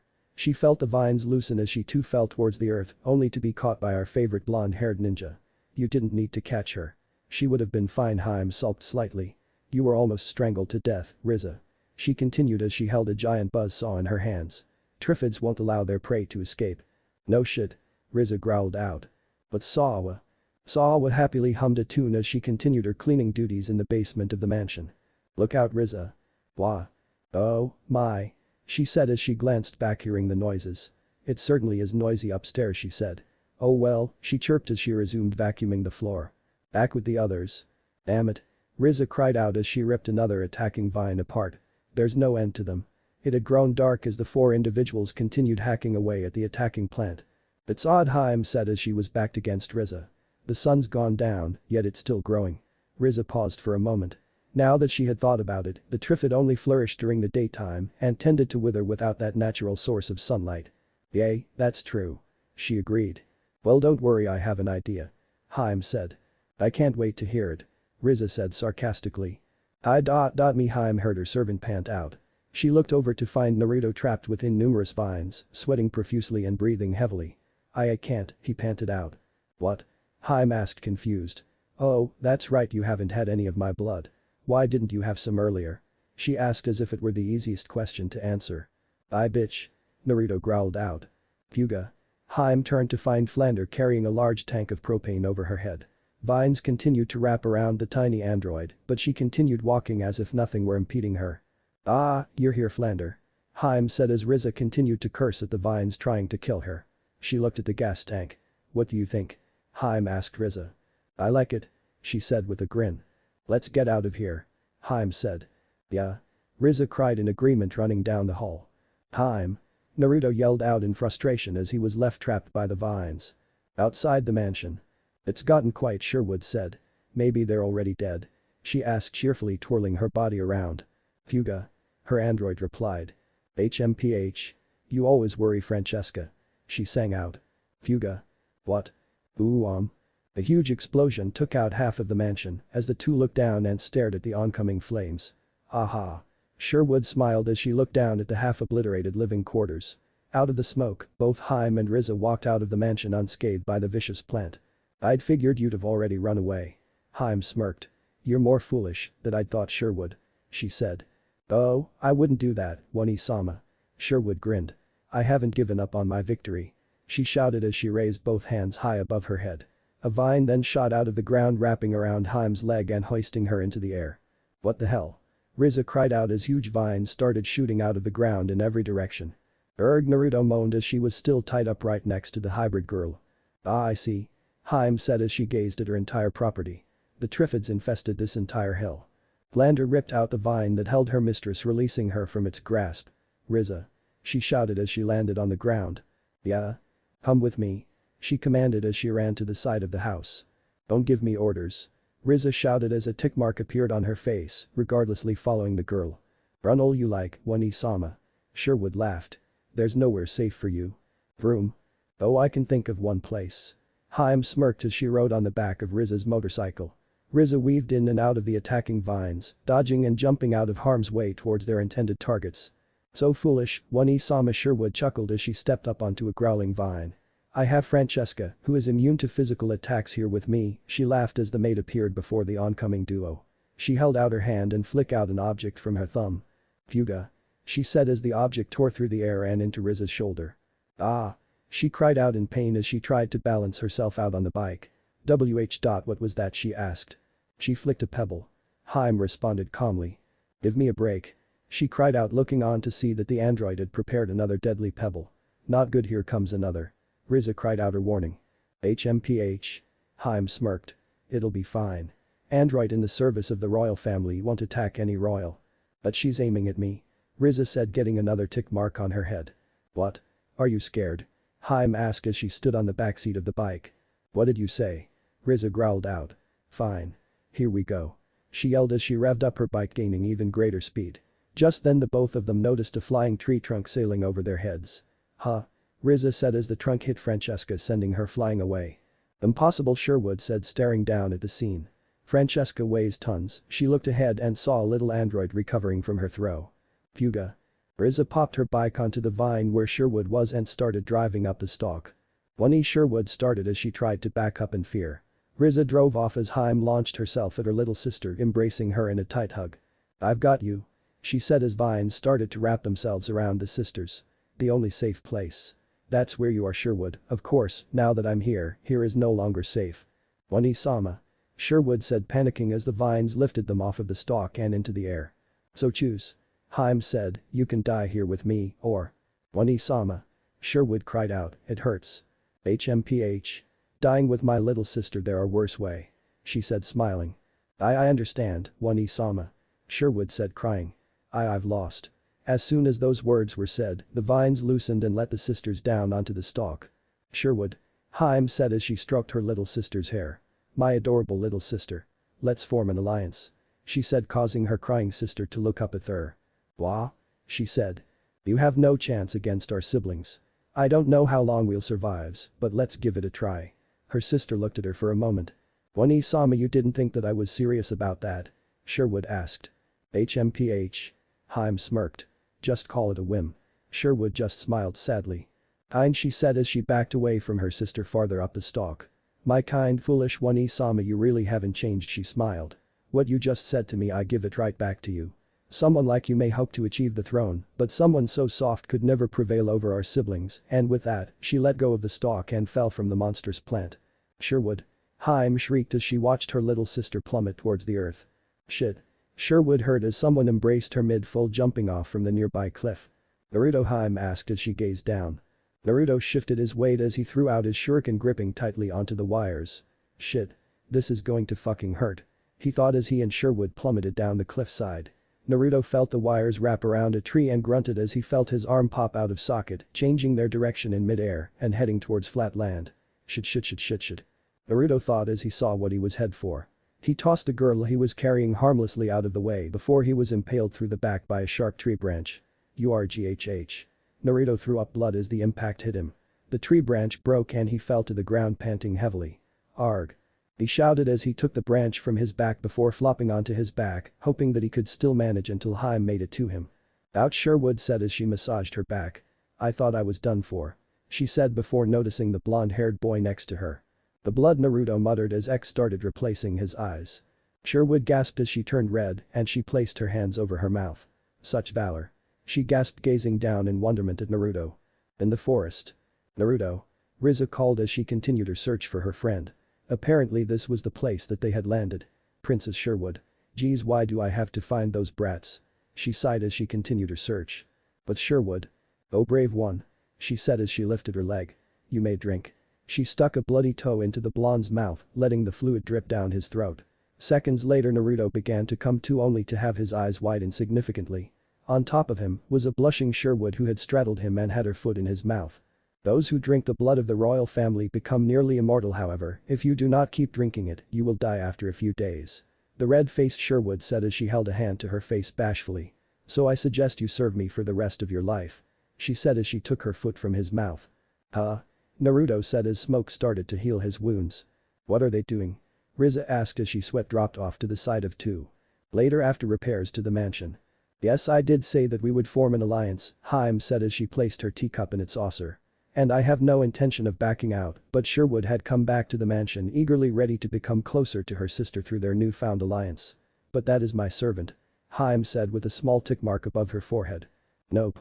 Sherwood chirped as she latched onto one of Naruto's arms, this is my first blood warrior. Hime just placed a finger to her head as if she were in contemplation before smirking. If you want him that badly, then I guess she grinned as she saw Naruto fidget uncomfortably. Hime. Naruto cried out only for Sherwood to latch onto Naruto tighter.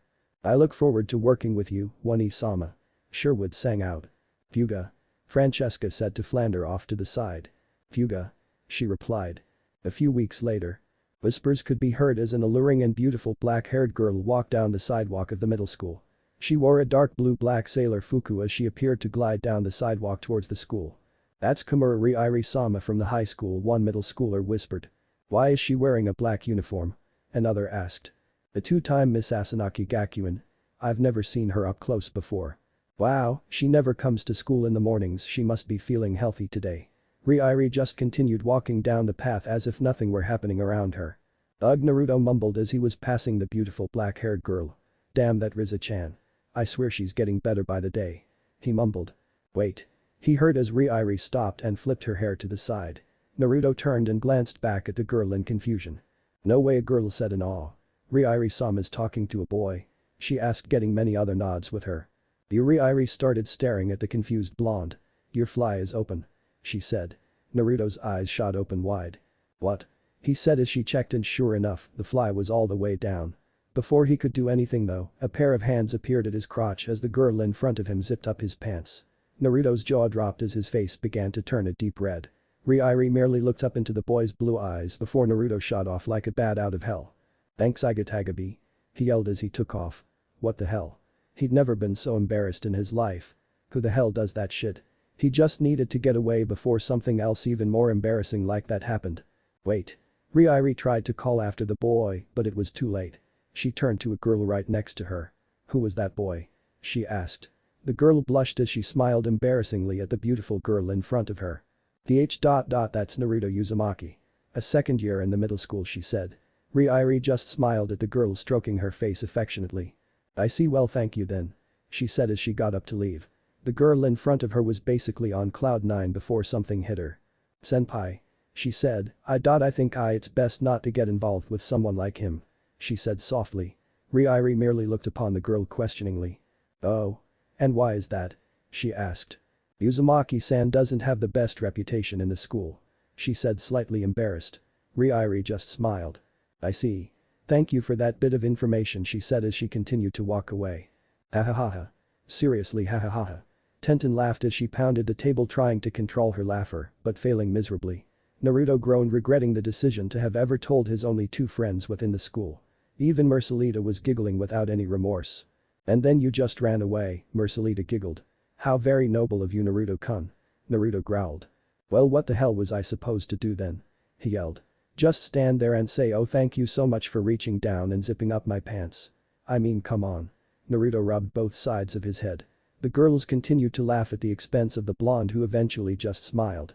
The last few weeks had been probably the most fun that he's ever had at any school that he's ever attended. Both Tenten and Mercelita weren't lying when they said that they wanted to be his friend. It actually was an improvement for both of their reputations in the school. It was seen as the merciful student government reaching out and trying to help with the disturbed youths of the school. Naruto didn't mind though. He enjoyed the time he spent with the two girls. No one else from the student government would even go near him, but it seemed as if these two didn't seem to mind. The two girls continued to laugh at the blonde's expense, while all he could do was focus on eating his ramen in front of him. Ah. Hello there, Naruto-kun. Naruto's eyes widened as his eyes shot up and looked into the reddish eyes of the girl he was trying to forget about. Do you mind if I sit here as well? Riiri smiled as she sat down in front of the blonde anyways. Naruto's face turned red with embarrassment as he gulped down the last of his ramen. Both Tenten and Mercelita just stared incredulously at the new girl. Miss. Naruto stammered out before he was interrupted. Call me Riiri, alright Naruto-kun. She smiled flirtatiously at the blonde, causing him to gulp again, which in turn elicited slight tick marks on both Tenten and Mercelita. Riiri-san. Naruto said, why? What are you doing here? A perturbed Mercelita asked as she smacked one of her palms against the table, standing up. Something was off with this girl. Mercelita didn't know quite what that was, but this girl smelled wrong. Riiri merely glanced over at the girl and looked her over slightly before looking back at Naruto while sipping some tomato juice. Why, I'm spending time here with Naruto-kun, of course. she said as if it were the most obvious thing in the world. And I don't believe that that's any of your business. She said with a smile, though a cold chill could be felt from the tone of her words. Now hold on. Tenten said, slightly angry that this girl was talking down to the president. Naruto-kun was here eating lunch with us. She emphasized. It's rather rude of you to come in and interrupt us, don't you think? She asked. Yay. Mercelita agreed. So why don't you kindly come back another time? Mercelita slightly sneered. Ri merely sipped her juice box before standing up and grabbing her things. Well, I am sorry to interrupt then. She said sweetly before turning to Naruto. I hope we can meet soon, Naruto-kun. She then leaned in and licked his face where a small noodle could be seen dangling. Naruto's mouth just dropped as both girls present just looked in shock at what the girl had just done. I'll see you later. She winked before turning to Mercelita. Why don't you learn your place, little girl? She whispered harshly into her ear, causing Mercelita's eyes to widen. Ri fed as she walked away from the table. DCCH, Tenten said with her hands on her hips. Can you believe her? She asked. Naruto just smiled awkwardly and grinned as Mercelita just bit her thumb. What was that? She asked herself. Those eyes. That smell. She looked at the retreating figure. What is she? Well, I think that she was only trying to be nice. Naruto suggested, hoping to calm down the situation. Of course you would think that. Tenten said with a tick mark, all you boys can think about are boobs. Naruto turned bright red and became a stuttering mess trying to refute the claim. See? She pointed out, that just proves I'm right. You only don't mind cause that girl is all over you. That's not true. Naruto tried desperately to save face, but Tenten was resolute as she continued to call the poor guy hentai and pervert. Mercelita continued biting her thumb, staring down at the ground. She couldn't be. After school. Damn it, that Tenten. Naruto muttered as he continued to walk down the road to the mansion. What's wrong with having a cute girl looking at me once in a while? I mean, I'm a guy too after all. Honestly, he didn't have any clue why Tenten went to wall on him back there. Girls are so frustrating sometimes. All of a sudden a pair of hands came up from behind him and covered his eyes. Guess who, Naruto-kun? Came a cute and familiar giggle. Naruto sighed. What is it now, Mercelita-chan? Naruto asked as the girl let her arms drop and bounced away from the blonde, giggling. Naruto stared for a moment. Something's off. He thought. The girl stared into his eyes for a moment, causing Naruto to flush a little. Weren't her eyes blue? He wondering as she came up and wrapped her arms around the boy's neck, pressing herself against the blonde. Naruto's eyes widened. Me, Mercelita-chan. He cried. What are you doing? The girl had never taken her eyes off of Naruto, and for some reason, as much as he wanted to out of embarrassment, Naruto couldn't stop looking into the girl's eyes. You fufu. She chuckled. Naruto-kun. You're so cute. Getting all flustered because of me. Could it be because of these? She asked as she pushed her large bust up higher against the boy's body. Naruto stood frozen in the middle of the street as he tried in his mind to comprehend the situation that was occurring.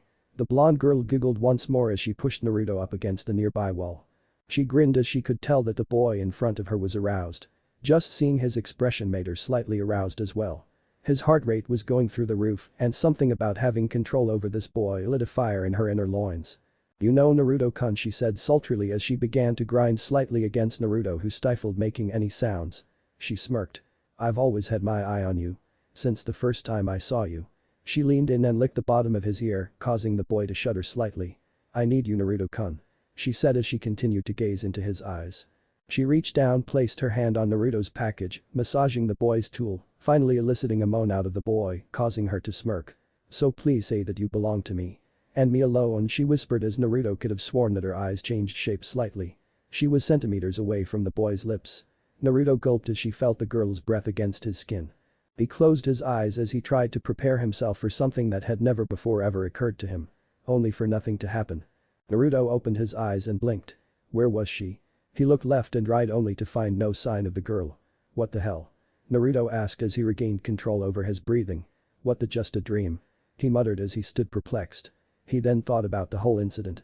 How did she sneak up on me? He asked himself. He wasn't that bad at detection, even if he was distracted, he should have heard the girl coming from behind. Was it all really just a dream then? He started to walk down the road once again with a slight limp due to a certain stiff problem he had, unaware of the two pairs of eyes watching him. Elsewhere. What the hell do you think you were doing? Mercelita cried as she looked down on an identical girl with green eyes who was currently nursing a large bump that was on the back of her head. Oh, she mumbled, Ni-chan. She whined. I was only having a little fun. She said, only to receive another whack to the head. Don't Ni-chan me. Mercelita said. It's been hard enough as it is to get that boy to trust me a little, and now you might have ruined that. Boy. I still say that you're moving too slow. The green-eyed sister muttered. All men are the same. You just offer them your boobs and a pussy, and they're yours. She received another whack to the head. Naruto-kun is not like that. Mercelita growled. I concur with Mercelita. Came a monotone voice from behind. Another identical girl appeared before them. She gazed upon her sisters with her purple eyes. Cecilia, you were too reckless. Now the boy will be on his guard around Mercelita. She said as she stared down at her sister. You, she pouted. Not you too, Charlotte. She cried comically. Mercelita sighed. What's done is done, I suppose. She said. The only thing that I can do now is damage control. Her eyes then hardened. More importantly, we have a problem. Both of her sisters looked at her. Komura Riiri. She's not a normal high school student. I want you to find out everything about her. Don't be found out. She said as she gazed upon her sister. They both nodded as they started to depart. Cecilia paused and turned around grinning at her sister. But come on, Wani-chan. Admitted. You were actually getting wet watching me grope Naruto-kun. Why would you have let me go so far if you weren't? She cackled as she dodged a swipe from a red-faced sister. Reeing. Hime blinked as she walked down the stairs looking for the phone. It was pretty rare for anyone to call the mansion. If anything, it could have been Sherwood asking for some kind of assistance. Hello? She heard her servant of interest say over the phone. Komura-san. He asked again. Right now? I don't think that's. There was a pause for a moment. Senpai. Alright, I understand, I'll be right there. Naruto sighed as he hung up the phone and started heading for the door. Naruto? He heard Hime ask. He turned around and looked at his mistress. You're going out this late? She asked. Yeah, Naruto said, slightly nervous. I need to do something at school. Hime just stared at Naruto as he left the mansion. She turned and headed for the kitchen. Rizza? She said as she slammed the door open, gazing upon a working Sawa and Rizza, who was stuffing her face with food. No. Rizza growled out, glaring at Hime. I haven't even said anything yet. She said. I don't care. Rizza said, don't interrupt my dinner. She continued tearing away at the pork loin in front of her. Naruto is acting strangely. Hime said as she sat down at the table with the girl. Well, Rizza said, still chewing her food. I'm sure that he has his reasons. It's faint, but I sense a suspicious presence. Hime said. You're the most suspicious on here. Anyway, I want you to go check up on him. Hime said, standing up. Do it yourself. Rizza said, also standing, challenging Hime. If my suspicions are correct, then I shouldn't leave the mansion. Hime said. Like I care. If you go, I'll give you this. Hime said as she held up a dog bone to the girl's face. You must be feeling pretty brave. Rizza growled, tick mark showing on her face. Anyway, I overheard that it had something to do with a girl. Hime said, looking away slightly. She saw the redhead pause for a moment before smirking. Just get going already. Rizza growled as she debated with herself for a moment. Damn it. She muttered before she left the room. All the while Sawa just looked around at her mistress and the house's newest resident in confusion. At the middle school. Naruto stood in front of his school gazing into the darkened windows. What's so important that senpai called me out here? He asked himself. You came, Naruto, he heard Riiri said as she walked up to the boy. Senpai, Naruto said, what was so important that you needed to call me out this late? What? Well, if I have to say what? She giggled, extending her arm out. I just wanted you to know the beauty of the night and what it can bring. She smiled as Naruto saw that her eyes changed slightly. With Rizza. Sniff sniff, Rizza breathed in the air around her. This way. She said urgently as she raced down the dimly lit streets. Naruto-kun's scent is getting close. And that stench is growing stronger, she growled. Princess, your suspicions were right on target. Back to the middle school. So, come with me, Naruto-kun. Riiri extended her hand. Naruto blinked as he felt his mind become muddled with thoughts of only the girl in front of him. It was as if nothing else mattered to him except following every little thing that this girl required of him. What the hell? He thought vaguely as he felt his body move forward sluggishly and into the arms of the awaiting girl. That's right. She purred into his ear. I'm going to show you a world in which you have never experienced before. She smiled as fangs became apparent as she drew closer to the boy's neck. Get away from her, Naruto-kun. A shout rang out. Naruto's eyes widened as the cloud of cobwebs left his mind. Suddenly he tried to pull back from the girl in front of him, only for her to smash her lips against his. Naruto's shocked system and slight hesitation was all the girl needed before she sank her fangs into Naruto's neck. Naruto gasped as he felt foreign liquid into his veins and began to take control over his body. The girl lifted the boy off of the ground as she moaned, drinking the delicious blood from her target. She had never had something so divine. The sweet nectar rolled over her tongue as she injected her own blood into the trembling boy. Damn it. Rizza growled. I'm too late. She clenched her fists in anger. At the mansion. Do you know how to protect yourself from a vampire? Hime asked Flander as she walked up to a nearby window. Huga? She asked. It's simple. Just don't leave your home. Hime pointed out. A vampire can't enter a house until they've been invited in at least once. But should you encounter a vampire outside? At night. She said, you couldn't hope to defeat him. Huga. Flander said. HMPH Hime folded her arms and looked out the window. I'm not particularly scared of them. After all, they have their own natural enemies, she grinned, werewolves. The school. I thought I smelled a mongrel. Ryari said with distaste as she held on to Naruto. I guess our honeymoon is ruined, my dear Naruto-kun.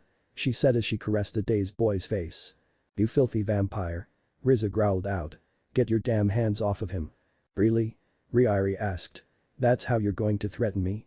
By using quotes from Back to the Future. Shut the hell up. Rizza growled. You maggots have killed thousands of my comrades. Same to you. Ryari shot back. Now get back to your zoo. Naruto-kun and she started before she felt Naruto trembling. She looked upon the boy in curiosity as he was sweating and panting in her arms. Naruto-kun. She asked only for her eyes to widen as he gripped her wrists. Bet. Away. F from me, Naruto panted out. Ryari stared at the boy in shock for a moment before grinning widely. I see. She smirked. I can see why the princess would choose you, Naruto-kun. She smiled as she caressed his face. To be able to resist the blood of a pure vampire like myself is most exciting. She licked her lips as she gazed into Naruto's eyes.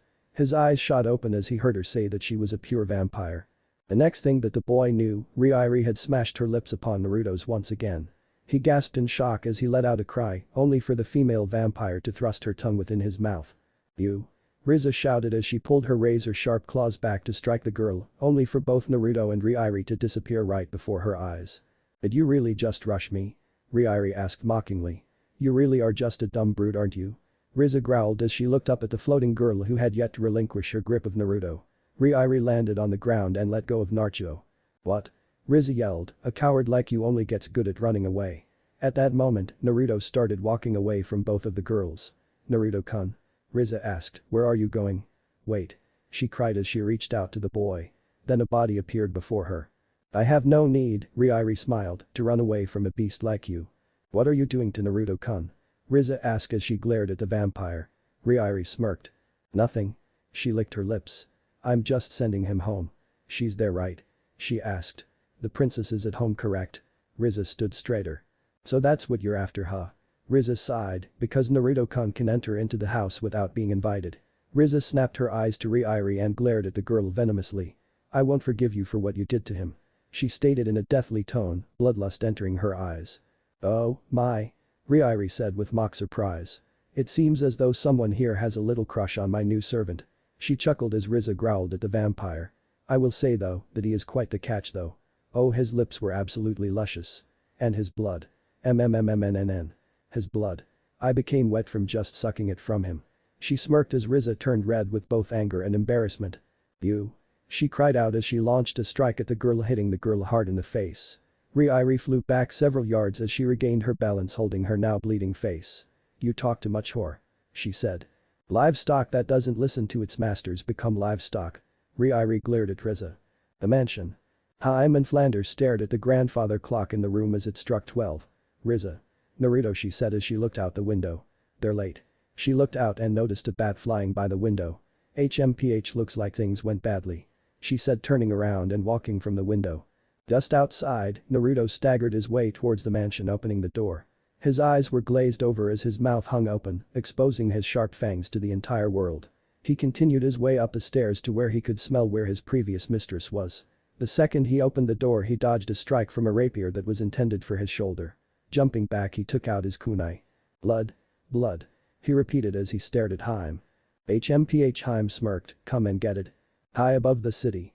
Rizza was hanging onto Ryari's leg as the both of them continued throwing strikes at one another. Both had open wounds as blood flowed freely out of their bodies. Their clothes were torn to shreds as they continued to slash at one another. Such an obnoxious beast. Ryari cried out. If you don't knock it off, I'm really going to get angry. Hey, your threats don't have such impact with your panties showing like that. Rizza laughed as Ryari's black laced panties were exposed to her. If you think that you can kill me, then do it. She challenged. The mansion. Should Hime said as she dodged another flurry of shuriken. She was already covered in many lacerations from the boy's incredible speed. Not to mention now that he also has adapted to his vampiric abilities didn't help her in one bit. She smirked, what a truly wonderful servant I have here. Flander was slow with her attacks. Though extremely powerful, she had no chance to hit the fast-moving ninja without having some time for the wind-up. Fuga. She said as she tried to throw out another punch at the boy who merely dodged before ducking and sliding out of the way of Hime's blade that soared right above his head where he was standing. He launched himself at the now unprotected girl, only to get blindsided by a table, causing him to hit the side of the wall hard. Both Hime and Flander heard him hiss venomously as she drew some blood out and wiped them on the sides of his legs. Two screama popped out and he shot off towards Flander. Hime's eyes widened as she saw the tips of the weapon. Flander. Move. She commanded, but it was too late. Flander just stood there expecting to take the blow without hassle when electricity surged throughout her systems, causing her circuits and wires to smolder. Flander slumped as she ceased to function, leaving Hime all alone. Naruto turned and stared at his mistress lifelessly. Erg. Hime grunted as she was slammed against the wall. She barely had any time to react as Naruto rushed her. She had swung her rapier with precision, but it didn't matter, Naruto hard rotated his body and dodged the strike beautifully before grabbing both of the girl's hands and holding them above her head as he panted out heavily. Blood. Naruto panted as he brought his fangs closer to the girl's neck. Hime shut her eyes waiting for the bite to occur. But nothing happened. Hime blinked as she opened her eyes looking at the trembling being in front of her. Naruto? She asked quietly as Naruto slowly let go of the girl, allowing her to use her arms. Naruto staggered backwards as he picked up a kunai before slamming it into the palm of his hand and straight into the wall, pinning his arm there. Naruto. Hime cried out in a moment of worry. Not. Be. Controlled.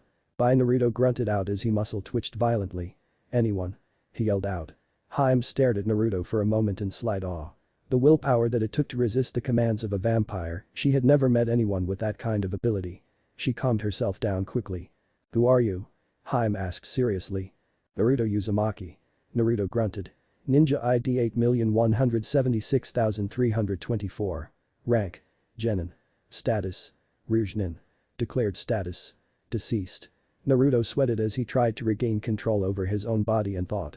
That girl's influence over his mind was mind-boggling. It was taking literally everything that Naruto had to be able to even move a single muscle the way that he wanted it to. Himes raised an eyebrow at the extra information that she had heard from the boy but moved on. And who do you serve? She asked. Naruto trembled as he looked into his mistress's eyes. Lily Ann von Phoenix. He panted out, causing Hime's eyes to widen significantly. How do you know that name? Hime asked. I'm a ninja through and through. Naruto panted, I made sure to make sure that Sawanichi was safe. Hime narrowed her eyes as she stared at the boy. If the situation wasn't as dire as it was, she would have pushed the boy more. The fact that he was able to find something out about her without her knowledge was both impressive and disturbing. She really had been underestimating her cute little servant quite a bit. She would have to rectify that in the future though. But Naruto started regaining her attention. I have sworn that I will serve and only serve Hime. I will protect her until my soul should be erased from the existence of this world. This is my promise. I don't break my promises. He panted out, that's my nindo. My ninja way. He grinned shakily at his mistress, who stared at the smiling blonde for a moment before looking away, flushing slightly. Very good, Naruto. She said. Her phone rang. She took it out and put the speaker up to her ear. Sorry, Hime. She heard Rizza on the other side of the phone. The bitch got away. Rizza started pounding the ground with her limbs like a child throwing a temper tantrum. Damn it. If today were a full moon I'd have won. I could have saved Naruto-kun. But she got away. The only way of curing vampirism is a serum made from the same blood of the vampire who bit him, right, Hime? She asked as Hime's eyes shot up in realization. Yes. That's correct. Hime said, if we don't find out where that vampire is tonight, Naruto cannot be saved. And be saved, Rizza cried out, but if we find her it'll be fine. No matter how long it takes. Yes, but the effect of my blood is running out tomorrow. She let the unsaid statement stand. Rizza sat up in alarm. No. Rizza said, he was only human. But he's an amazing kid. And this is all my fault. Damn it. She cried as she hit the pavement. It's always my fault. Shit. The phone hung up as Hime put hers away. She walked over to Naruto, who was still struggling with himself to regain control over his body. This is a special case, Naruto. She said as she caressed his face with her hands. He looked up at her in confusion as if he were trying to say stay away. Don't think anything like this will ever happen again. She pulled out the kunai from the wall in his hand and brought his head down towards his neck. Hi Hime Naruto struggled, I circa can't. He started. Shhhh. Hime hushed soothingly. It's alright. Believe in your master. She smiled as she looked into his blue eyes. Just like I believe in you. She saw Naruto's eyes tremble as she brought his mouth to her neck. As if on instinct, Naruto opened his mouth and bit down on his mistress's neck, gently sucking her blood. Elsewhere. In a shabby rundown-looking church. Through the rustic stained glass windows, one would be able to see a girl breathing heavily sitting on top of a coffin. "Whew," she said, "I'm beat.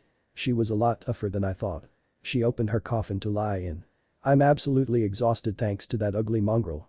But it was a productive day." She began to lie back into the coffin. "Soon I'll get to taste the blood of a royal princess. And I bet that she's a virgin too. My princess. Though, that boy. Naruto-kun.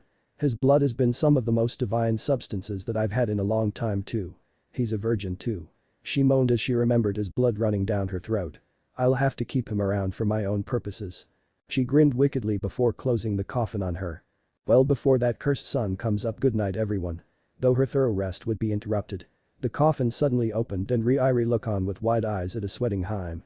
"Impossible, you can't be here," she said as Hime placed a wide ash stake firmly on Ryuri, digging into her left breast.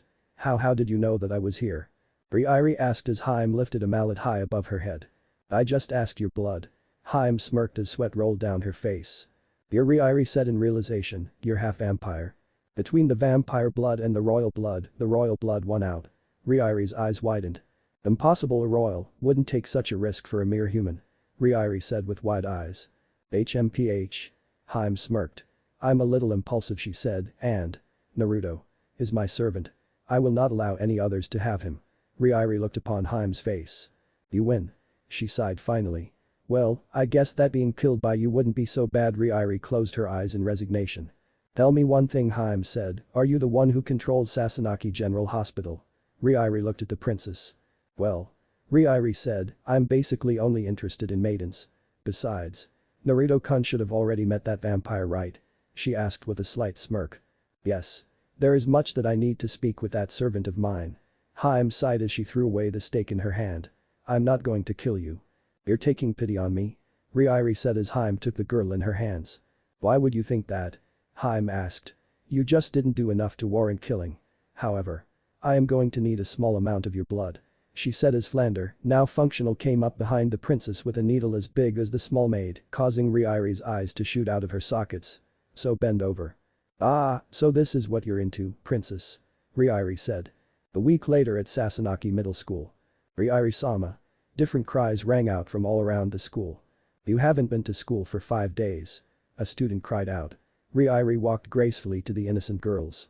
"Ryuri-sama." They cried out. "I'm sorry that I'm absent so much.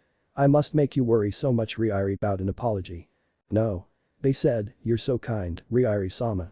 My adorable little lamb," she thought, "this is so worth forcing myself out in daytime for." "Senpai." Everyone heard as they turned their heads, causing everyone's eyes to widen. "Dada."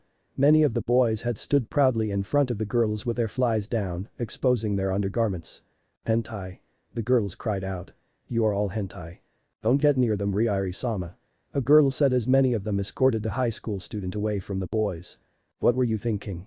Morons." Another girl said, scolding the boys. Then something caught Ryuri's attention. "Wait." She said, stopping everyone in their tracks. She pointed at a passing Naruto as he tried to make his way into the school. She walked up to the boy and grabbed his face.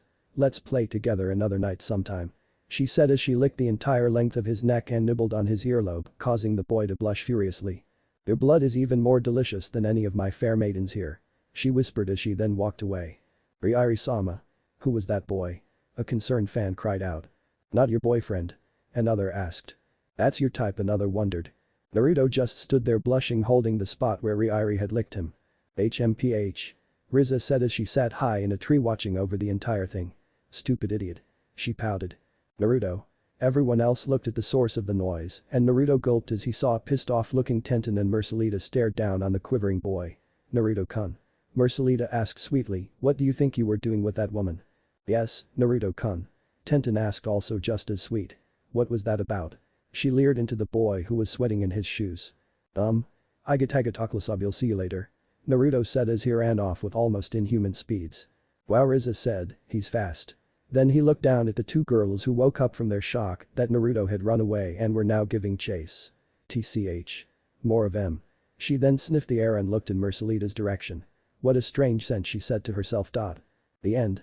Thanks for watching, also remember to subscribe and like this video. See you in the next video.